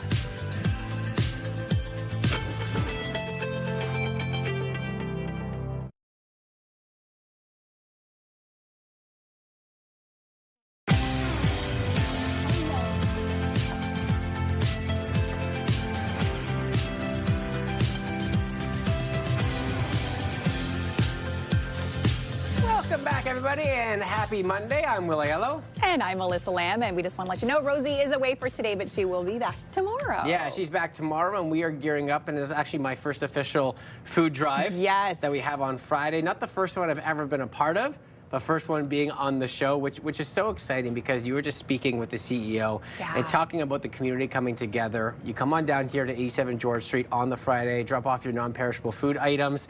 You can surprise us too. It's just such a great day and seeing our community come together, and we see the need grow each and every year. And I've been part of this food drive for many, many, many years. It's just so incredible to see so many people come together. We'll always get people who just show up when we're live on TV, bringing down food items or donations, and it's just really great to see the entire community of Ottawa come together to raise money. And a lot of times we even see people who've in the past have used the food bank and now are in a time when they needed it, and now they can donate and come back, and they do, and it's so great to see. We were talking about the first time that we did the food drive together. And this is many moons. I feel like it was maybe 2016 or 17. Yeah, it would have been around there. It was around my first or second year with the company. 15? Yeah, 16? it might have been 16. Yeah. Okay, 16. It was one of those years anyways, and you were working behind the scenes in our promotions department, so you were kind of putting this together from behind the scenes, and then you made a really great donation. You had someone call in live and make a really great donation on your behalf. So I grabbed you, I put you on TV, and I interviewed you. I know. I'm like, I really want to see that clip too. I know. We're going to have to find it. Because my dad was watching, and he knew, because I've been talking about it for a couple months about the campaign leading up. So my dad surprised me, and he called in, and he made a last-minute donation. So then you kind of brought me on the TV. I got the donation. I brought you on TV, and then I was like, you should be on TV with us. Yeah, and now here we are. Here we are. Years later, we manifested it, and now we get to do it live on Friday, which I'm excited about.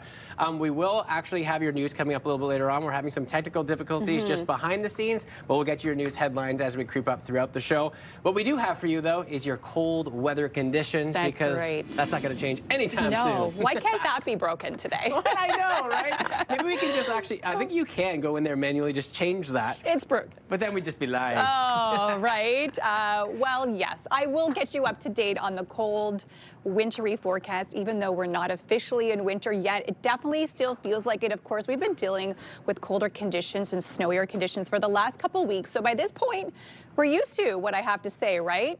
And don't hate on the weather person that delivers you the bad news some days. We are sitting at minus 18 right now. With that wind chill, it does feel closer to minus 26. So we are off to a bitter cold start, unfortunately, to your Monday forecast. The good news is some sunshine today, and we've seen that the colder weather has been fantastic for a lot of local businesses in our cities, especially our ski hills. They've been able to make a ton of snow over the last few weeks, and they actually opened early. Vorlage was saying that this is the earliest they've opened in 55 years. So some positives from this cold snap. Of course, they can make lots of snow.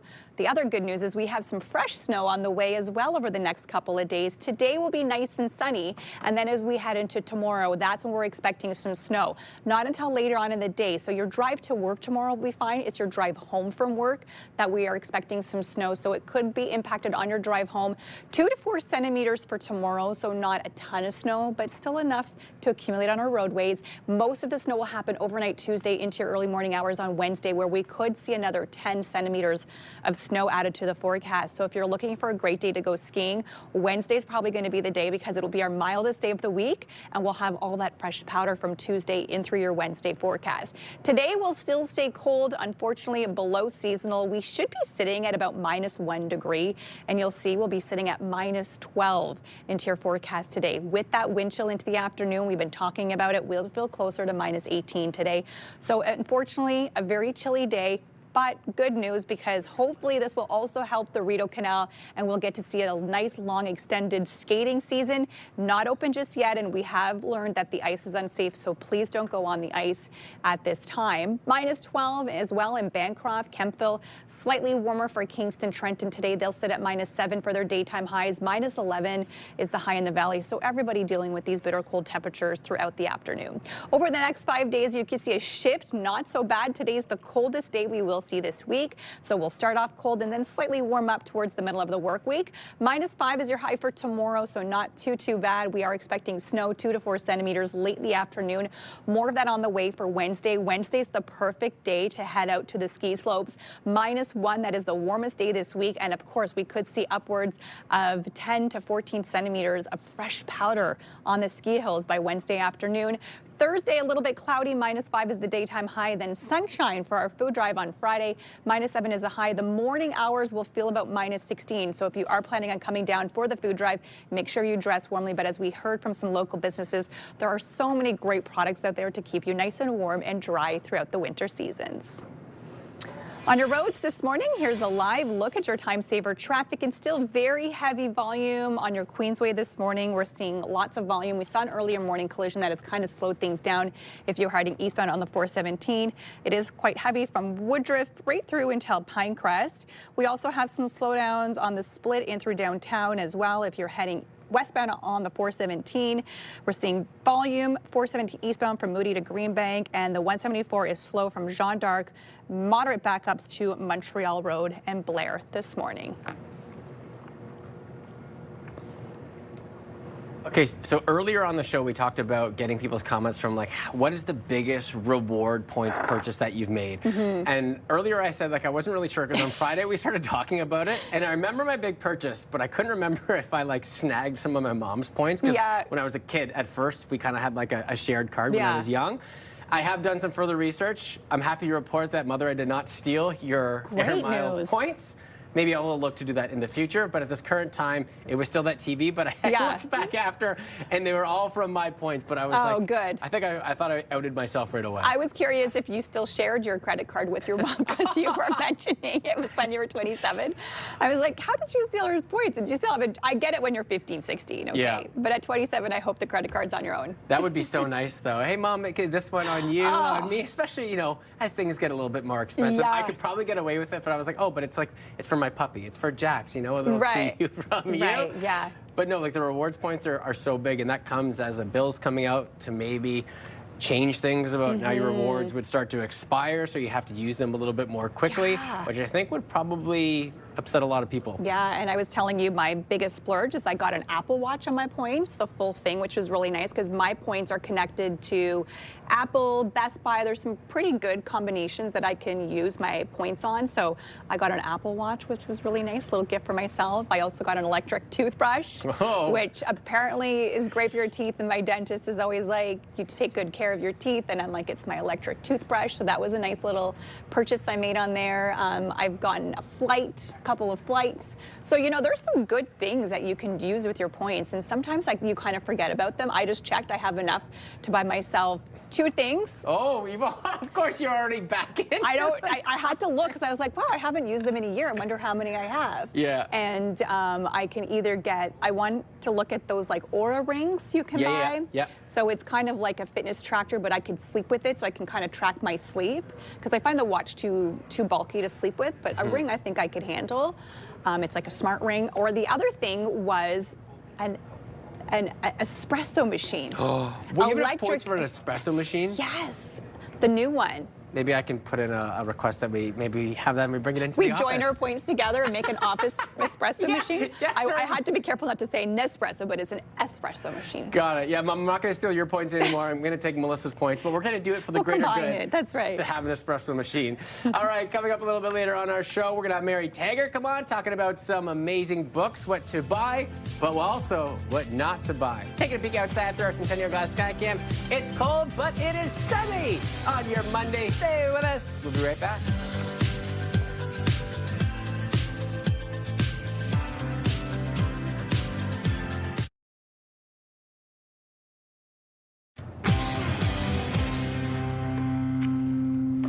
Welcome back, everybody, and happy Monday. Author and book lover Mary Taggart has a passion for books, and today she's here to help us with our holiday shopping and offer up some book suggestions for everyone on our list. Good morning to you, Mary. Good morning. A passion for books, a passion for shopping. This is like my whole world right here. It's perfect, and you know what? It's so funny because ironically, yesterday I was talking about having to go book shopping for certain people in my family. They're probably not watching, so I think I'm safe to get away with that for right now. They're not watching. And then also, if you're not watching, don't pay attention to the next couple of minutes of this segment. Yeah. But we got to get festive. Please, could I be honorary Santa? So, like, I'm thinking you're going to play Santa today, and I'm going to be your little helper. Thank you.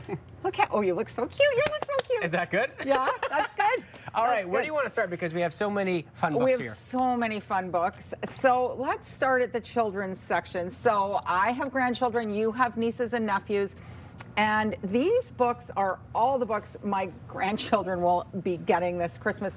Bluey is such a popular, you've heard of Bluey, I'm yes, sure. Of course. Yeah, such a popular character. I really like this. This would almost be like a fun pre-Christmas gift because it is Bluey's Christmas story, so that's fun. And then you probably know this about me, but I was a designer in a past life. Yes. And I had a specialty for color. I love color. So this is Orange color book. My grandchildren will have to have that so they can understand the powers of color and what colors mean. Oh, I love that. And one of my grandsons is crazy for dinosaurs, as most kids are. Dinos that drive, so that's really fun.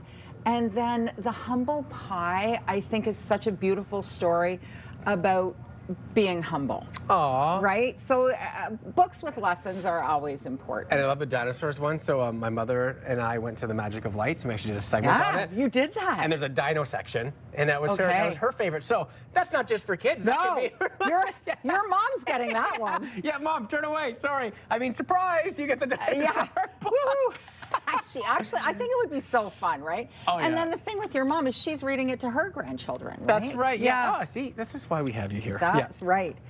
So it's actually great to gift grandmothers children's books because they're not out there finding all the great books. So right. Yeah, that's a great gift for a grandmother. Yeah. And then my first recipe book. How great is that? Kids love to cook. Yes. And my granddaughters are getting little aprons for Christmas. So that's so cute. Kind of cute. You know, they won't be watching. You know, you have so many good selections here. What are some books we should avoid this holiday season? Yeah. Okay. So that's a great question. So I really think you want to avoid fictional tastes. So like, you don't know what I like to read.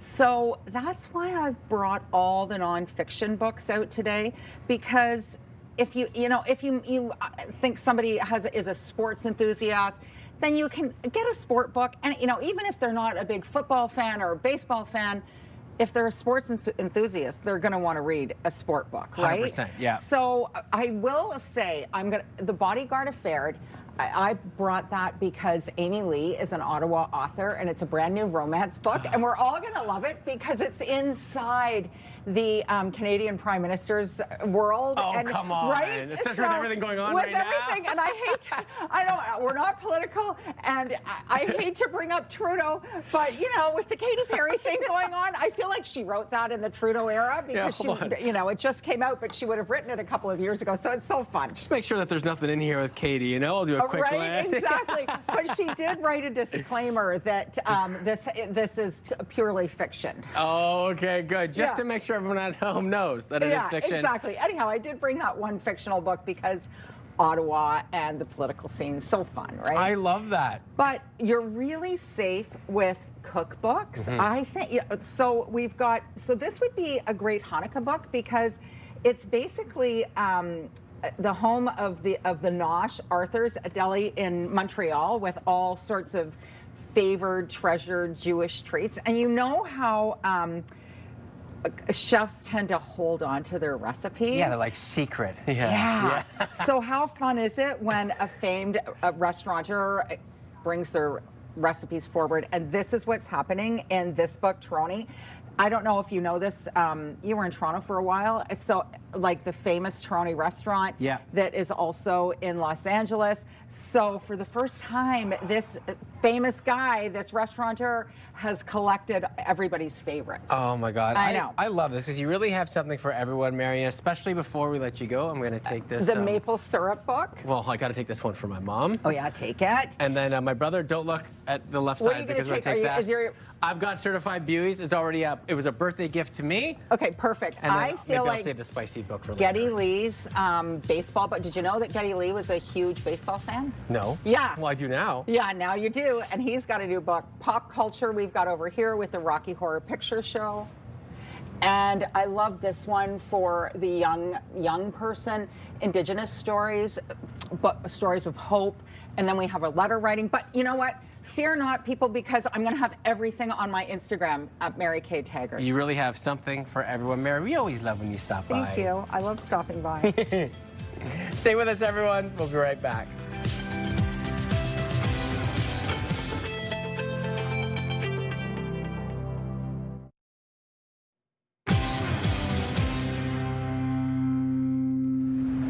What are the things we convince ourselves we adore right until we're reminded how messy, stressful, or uncomfortable they actually are? Ashley and Gord from the Morning Pickup on Pure Country 94 are talking about the things that we romanticize, but we actually can't stand. So many people are agreeing with me on the text lines right now at 54321 that hot tubs sound fun until you get in them, and then you're hot. And there's other people in there with you and they want to stay longer and you're like, oh, we're talking about the things that people romanticize but are actually awful. Hot tubs is one of those for me. I just can't do it. And see, I go to the gym because there's a hot tub there, and then I'll spend 25, 30 minutes in the hot tub after my workout. By the way, my workout isn't much. I'll just go in the hot tub. I think that's okay, but if it's becoming a social thing where you're kind of forced to stay in the hot tub longer than you need to, like if someone invites you over for just the hot tub and there's multiple people there. Right. Are you going to be the person that gets out and goes and waits inside with your wet bathing suit on? Yeah, and we're going to be judging you for sure. Why isn't Ashley out here? What's something that people romanticize that you actually think is awful? Well, cooking with my daughter. Yeah.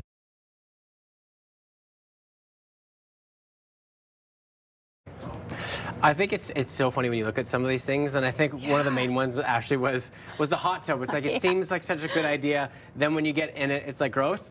And for the first time, I think, since knowing Ashley, we have a disagreement. Oh. Because I love my hot tub, and I love going in there, and it's great with a partner sometimes. It's also great just to go in there and be by yourself. So the hot tub is the only one I have to disagree with. I'm sorry, Ashley. It's our first fight. Do you like the hot tub with other people? Like, what happens if me, my children, and my husband said, well, we're coming over in your hot tub.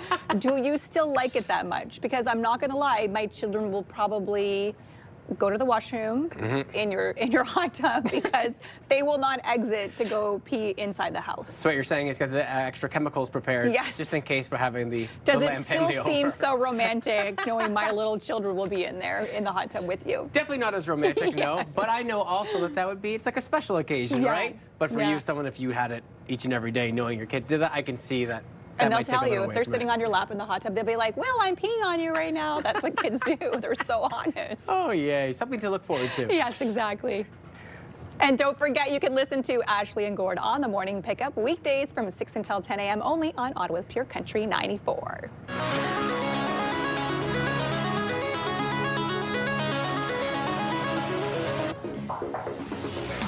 And now to a big milestone for a young athlete from the Capital Region. 20-year-old Ella Day Bedard has been drafted by San Francisco in the brand new Women's Professional Baseball League, the first pro women's league in more than 80 years. CTV's Josh Moreno has the story. Ella Day Bedard fell in love with baseball early and never let go of the game. I loved sports, didn't want to play in organized sports, so I was at the cottage with my grandparents and I threw a ball and my grandpa told my dad, oh, she has a good arm, you should sign her up in baseball. So they did without my approval, and ever since I fell in love with the game. That love turned into a pro opportunity when she was selected by San Francisco in the third round of the inaugural Women's Professional Baseball Draft, one of the youngest players selected by the team at just 20 years old. I didn't get the opportunity to go to the tryouts, so being called fairly high, I was actually very speechless and excited to see my name come out. The Women's Professional Baseball League is the first of its kind in over 80 years. We always hoped that there would be a professional league. We didn't know if we'd see the day during Ella's career, but you know, we did, and she's in her prime, so it couldn't have worked out better. From hours of training with her dad to powering through boys' leagues in Quebec, she achieved her dream of representing Canada. Ella's a tireless worker. She's very dedicated and disciplined. You know, she started with the girls, and as she kept working and improving, then she moved on to play with the boys till the age of 13. And then genetics caught up, so she started playing competitive with the girls. All while studying civil engineering at Ottawa and playing softball with the Gigis. I want to finish my degree, that's for sure. To see what's going to be the best thing next year, since the season starts in August and ends in September, there's kind of conflict. So it's to see if traveling will be an option to go to and back. For now, she says she's taking it one day at a time with her eyes set on a new dream. When I was younger, I always dreamed of making Team Canada. Pro League wasn't really an option. Now that there is one, it's a dream come true. Josh Moreno, CTV News. Where nearly 100 Canadian veterans are being told to repay tens of thousands of dollars in benefits, some dating back more than 5 years, in a wave of repayment notices from Veteran Affairs Canada that advocates say blindsided many former service members. Let's check in with Bill Carroll from the Morning Rush on News Talk 580 CFRA on his thoughts. But Bill, even just the headline itself, what do we think about this? Yeah, I mean, why is it every government we've had, it seems like in my lifetime, does not know how to hire or handle our veterans? We know how to hire them. Actually, we have trouble doing that, too. Ask anyone who's tried to apply for the military. But it's just absolutely shameful here.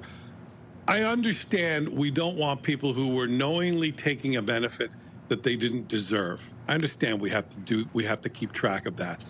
But in a situation like this, where you got 100 veterans, many of them are saying, look, we double-checked to see if we were eligible for this veteran and this benefit, and we were receiving it. And in the one case you just mentioned, for 5 years, somebody's getting a benefit.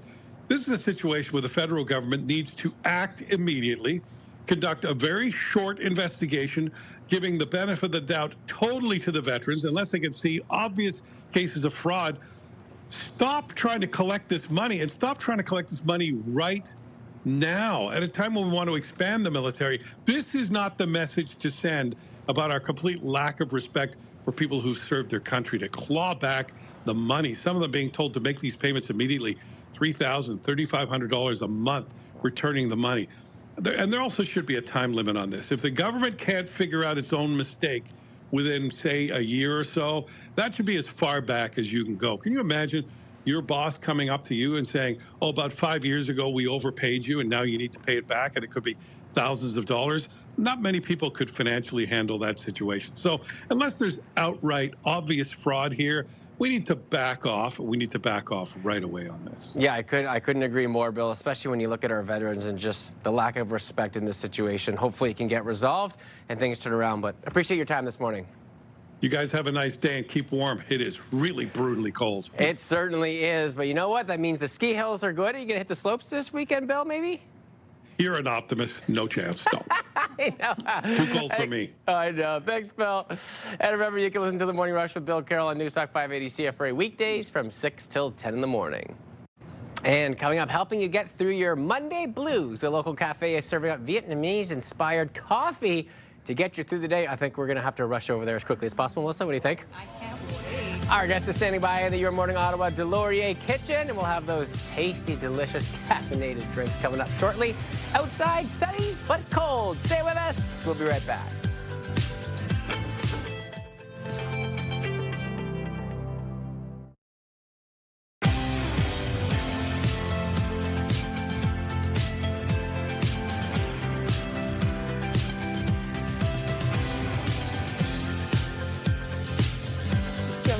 And happy Monday to all of you. I am Melissa Lamb. I'm Will Aiello. Rosie's off today. She'll be back tomorrow, but we're all gearing up for our food drive. It takes place on Friday right here at 87 George Street. I can't wait for that. It's going to be a great day. It's so wonderful to see the entire community of Ottawa just come together and help raise donations and collect non-perishable food items for those who need it most this holiday season. Yeah, so if you've been doing any collecting, make sure to drop by between that 6 and 9 o'clock in the morning right here at 87 George Street. Maybe you could be featured. If anything else, we'd just love to get you putting it into our bin in our truck. Absolutely, absolutely. And bundle up, but the cold is affecting many other areas. That's our top story today, as the cold snap has swept across the nation's capital, leaving organizations like the Ottawa Mission on the lookout for people who are spending their nights sleeping outdoors. So our frontline staff will increase their rounds. They'll go into this block here. They'll go down the driveways. They'll go in behind the houses on the back porches and just make sure nobody's at risk of exposure. Beds are set up at the Mission for people to sleep, but capacity continues to be an issue. What was 10 to 15 people from September through October has now gone up to about 40 people sleeping on mats in their waiting area. If you do see someone sleeping outside, you are encouraged to call 311 for help. Despite the winter chill, another reminder that the ice on the Rideau Canal is still unsafe. Nobody should be going out onto the ice, and skating is still not permitted. There is signage along the canal, and the National Capital Commission says the ice surface is still nowhere near ready for the public. Generally, the NCC says the ice should be at least 30 centimeters thick, which will take more than just this latest cold snap. One positive aspect of the early cold snap is for ski hills, who have fired up their lifts, and the cold weather businesses also say it's bringing in some extra funds earlier in the season. I would say there's about a 20 to 30% increase in both sales and service. We're definitely seeing a lot more service come in right now, and we're seeing a lot of people want to invest in new equipment. The owner of Expeditions Wakefield says backcountry skis and fat bikes, which can travel in the snow, are some of her biggest sellers. She says snow on the ground gets people in a good mood and wanting to do outdoor activities. Just as the busy holiday travel season gets underway, there are dark skies ahead for some travelers. Air Transit says flight cancellations could begin today after its pilots issued a 72-hour strike notice. The strike notice means some 700 Air Transit pilots could go on strike as early as Wednesday. The airline says it's working around the clock to reach a deal, but flight cancellations could start today and ramp up over the following days. The union says it wants a fair deal to attract and keep pilots wanting to work for the airline.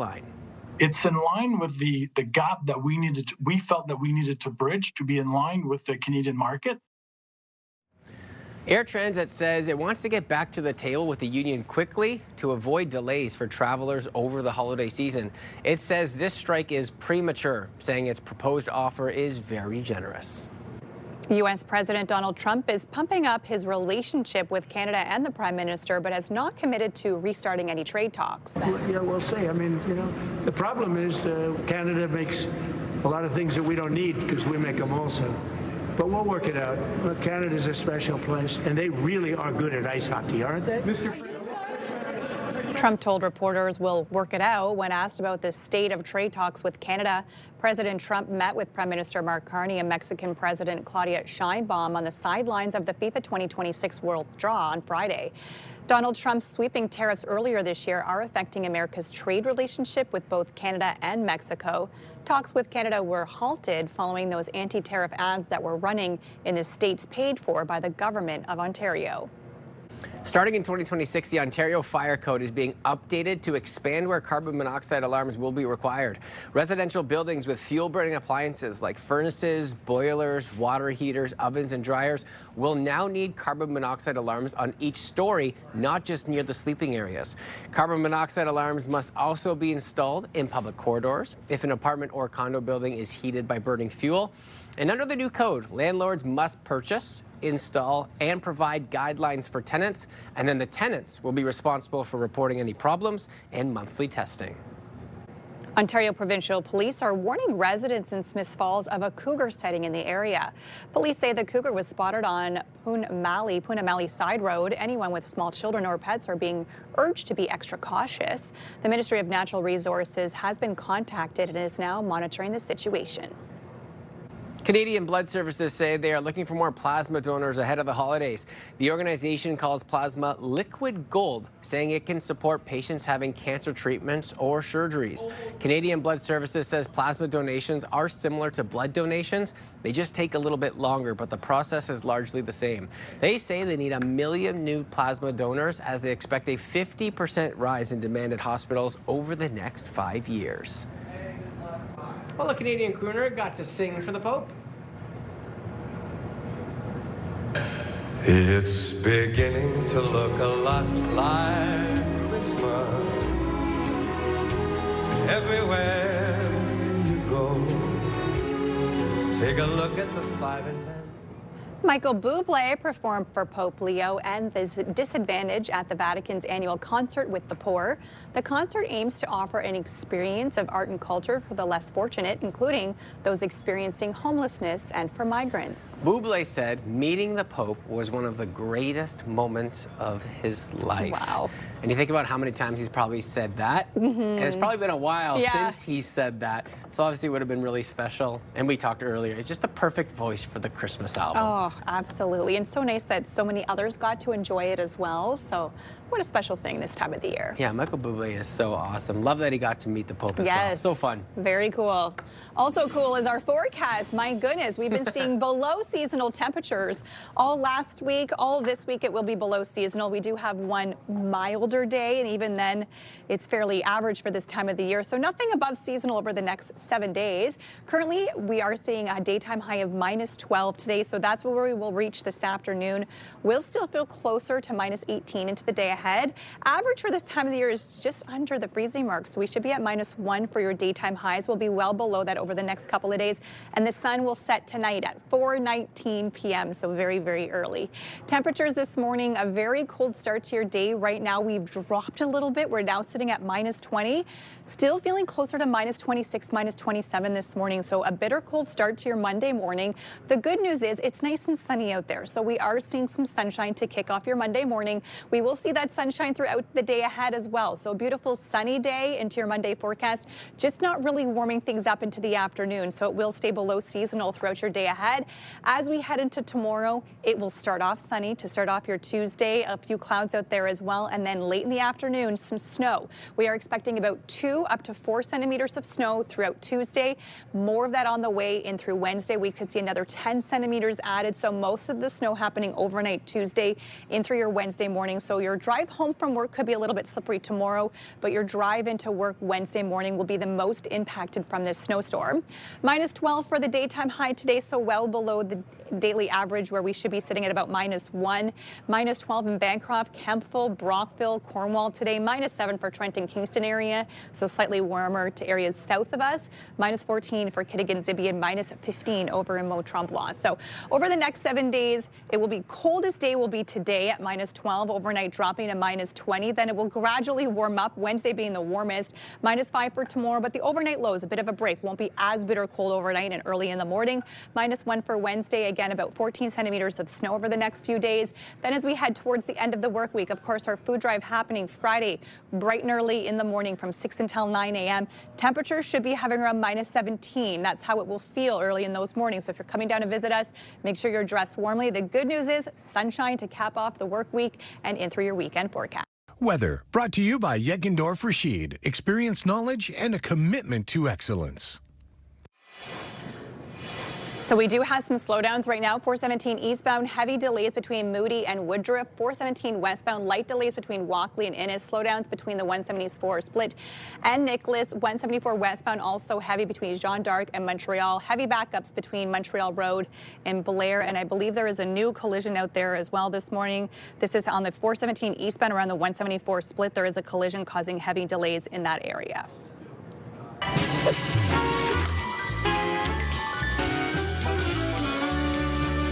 Serving up some Vietnamese-inspired coffee. Ugly Monday is a new cafe in the city, helping you get through the Monday blues. We got Phuong Nguyen, who joins us this morning. Good morning to you. Good morning. I also love that, our producer booked this on Monday, for Monday, Ugly Monday. Yeah, That's such a great combination there. So tell me a little bit about what you do, because it's so cool having that Vietnamese culture here right in our studio. Yeah, so I grew up in Vietnam, and the banh mi and the coffee become a part of my life, and I want to bring it here to Ottawa and share with everybody. So we have the pork banh mi right here, and you're gonna try the Vietnamese coffee later. Ooh. That's awesome. Well, I mean, especially we were talking earlier, it's like we're morning show people, so as soon as we heard that there was coffee around, and you said this is extra strong too, which we'll get to. Yeah. All right, so tell me about our first meal that we have here too, and I love that you brought it here. What goes into this meal? So we have the bread right here, fresh bread. That is gonna come with the butter. Those are house made. The butter and the pate is gonna go into the banh mi like that. And what is in that sauce that you have there? So this one is the Vietnamese style mayo. Okay. So it's egg and oil. This is pate. It's made from pork and pork liver. Oh, nice. Okay. Yes. So we just spread that on. So just spread that on. And how's the response been when you made this, bringing it over? Are you seeing a lot of people come and visit, they want to try it and they love it? Yes, people love it a lot. And especially the chicken, but I like pork the most, so I bring pork today. Me too. So a lot of meat go into here. Generous amount of meat as well. Yes. Then we have fresh cucumber, so that crunch that you know. Yep. Pickle, carrot, they're the Vietnamese style, so it's not like the cucumber pickles, but and cilantro, fresh cilantro. And there is the banh mi. Sorry. Oh my Just gonna make goodness. it. This is a good problem to have though when it's oozing out of the sandwich. Yes. A lot of days it's more like, hey man, give me some more. Here it's kind of coming out, which is a good problem to have.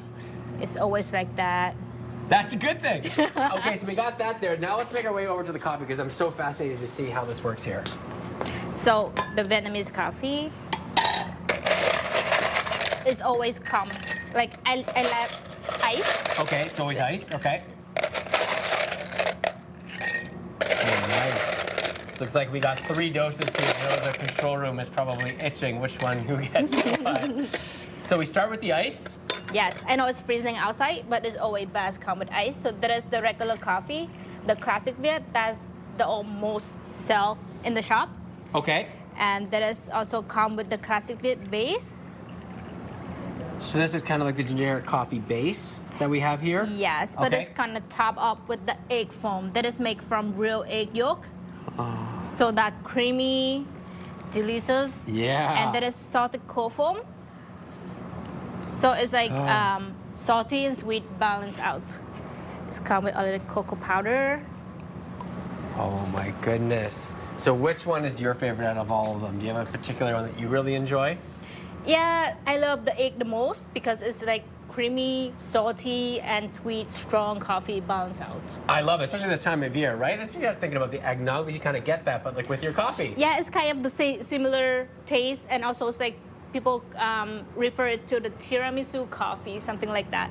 I love that. And then finally, if people are interested, you actually have some catering to go alongside of it as well. And taking a look at that sandwich, there's no shortage of good food. So this is something that they want. So that's something you guys provide as well. Yeah, so we're doing catering right now. Not a lot of people know about that. But we do office meeting, we do private party, and even wedding if someone wanted. Oh, that's so great. I love that you have that. And what's it been like? I mean, when you had your vision, when you wanted to bring that culture here in the foods and the coffee, has everything been as great as you expected? How's everything gone from that vision for you originally had to right now? Yeah, it's quite a little bit different from what I visioned, like my vision, but it's went very well. People love it a lot, and that is a good thing for us. Oh, well, we really appreciate you coming in today and giving us a little piece of what you do here because it is so great. And again, I think we got 3 people now just waiting to decide which one they want to try. I'm going to go for the classic just to give it a little taste here. Oh man, you know what? No, we're going for another one. Sorry, control room. I'm going for one more. I gotta try this one too. Oh, that's so good too. I'll save the 3rd for everybody else. Really appreciate you coming on this morning. Thank you for having me here today. Oh my gosh, that is so good. All right, if you want to come on our show, you got to bring your A game because this is just as good. But if you do want to be featured, you know of a chef of a local restaurant, let us know. Your Morning Ottawa at ctv.ca. We would love to have you on. Oh my goodness, that is so good. Especially on a Monday, a little extra caffeine boost for you. Taking a peek outside through our Centennial Gas Skycam, and temperatures are cold, but the sun is shining on your Monday. Stay with us. We will be right back.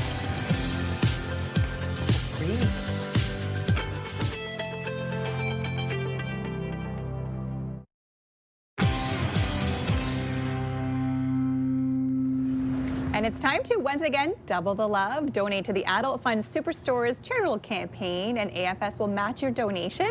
And joining me this morning to tell us more about it is Scarlett from AFS. And we also have Erin from Chrysalis House. Good morning to you both. Good morning. Good morning. Okay, Scarlett, let's start with you. Tell us about the charitable campaign and who you're donating and working with this month. So we're donating to the Chrysalis House this month. It's the first year that we've actually worked with the Chrysalis House, so we're really excited to do that. Amazing. Yes. And tell us a little bit about Chrysalis House and what you guys do. For sure. We're a 25-bed emergency gender-based violence shelter in West Ottawa, and we serve any self-identified woman or gender-diverse individual over the age of 16 and their kiddos, so their dependents, to flee some kind of violence or abuse in the home. So what does this partnership mean to you guys? This is amazing, and we're so thankful to be included. The community support means a lot to us, right? We like to get the word out that we're there for people who are looking for supports and some kind of service like ours, but also the funds are helpful because we have a lot of programs that we need to supplement our budget with, right? So we have a transitional program, so we really like to be able to support families when they move out with things like groceries. When people come to Chrysalis House, they might not have a cell phone or something like that. So a lot of practical needs, but also some fun things, like especially around Christmas for the kids, to make sure that they have the best Christmas possible. And just feel really like it's a good season for them, like it's a good place to be. So tell us where some of these proceeds will help, some of these programs that they will help. We have our child and youth programs, so we do some kind of like recreational or therapeutic programming, so we'll be able to buy some additional supplies to help with that. For our transitional program, it's things like groceries for when people move out, or the necessities like kitchen items, you know, things setting up your house for the first time. And in-house, we have needs that, like our families, the women come in and they don't have anything, right? They might just leave with whatever they can get in a moment, and so it's kind of helping to supplement what they need. Taxis for, you know, appointments, that sort of thing. And have we seen the need increasing over the last few years? Absolutely. You hear words like epidemic and endemic when it comes to gender-based violence, and it's really true. The need is increased. Violence is as prevalent, if not more, in the home than it has been since even prior to COVID. So we do our best, but there's never enough space and never enough services. And Scarlett, how can people make donations? So they can come down to AFS. They're not obligated to purchase anything, but when they donate, we match every dollar. So if you donate $1, we'll match it with another $1. It's great. It's awesome to work with the Chrysalis House as well this month too. And it's so nice that you partner with a new, you know, charitable organization each and every month. Each and every month, yes. We've gotten more than $100,000 so far over the last 5 years. So incredible. And what does it mean to you that they partnered with you for the first time? It's incredible. We feel really lucky, really blessed. It's amazing when the community comes out to support, right? Like it just, even like the residents living with us know that we're supported by the community, and they feel that as well. Wonderful. And where can people go for more information? The website if they need more information? Yes, more information at the website, yep. Awesome. Well, thank you both so much for joining us today. We truly appreciate it. Thank you. You're welcome. We'll be back right after this. Here's a live look at our Skycam on George Street this morning. A cold start to your day, even though that sun is shining. Still feeling closer to minus 27 this hour.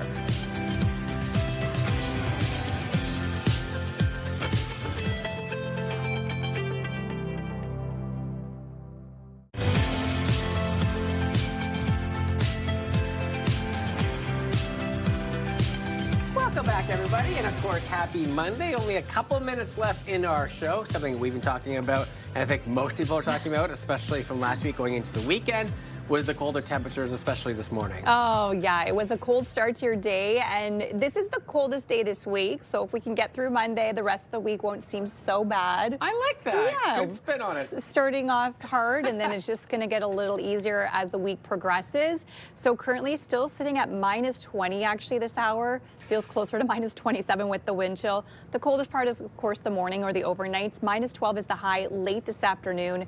We'll feel closer to minus 18. The good news is, look at that sunshine. -9. And then once we get through the rest of the week, not so bad, right? -20 overnight tonight, so cold tonight, cold tomorrow morning, but then -5 in the afternoon. Snow on the way Tuesday and through Wednesday. We could see around 15 centimeters of snow Tuesday and through Wednesday. Fresh powder for the ski hills. Great news. -1 on Wednesday. I'm saying that's the day you want to hit the slopes. If you can play hooky from work or miss school, that's the day you want to go. We know our boss is watching. I know. We both better be here on Wednesday. Yeah. And then as we head into the weekend, it's going to be nice and sunny. And so some good conditions for our food drive, of course, happening Friday, 6 o'clock in the morning. So exciting. And I love that too because, you know, we just heard on Friday that the ski hills were officially opening up. Early. They're getting some business earlier than they have in years past, which is so great because those businesses fully rely on Mother Nature providing some good conditions. And I know I've been away a lot, but the canal, even just watching from the distance, maybe they're having some up and down years. Hopefully with that forecast, we can get a cold soon. And we had a very long one last year, so hopefully another long skating season for us. That's what we want. In the nation's capital. We'll see you here tomorrow morning. Have a great day.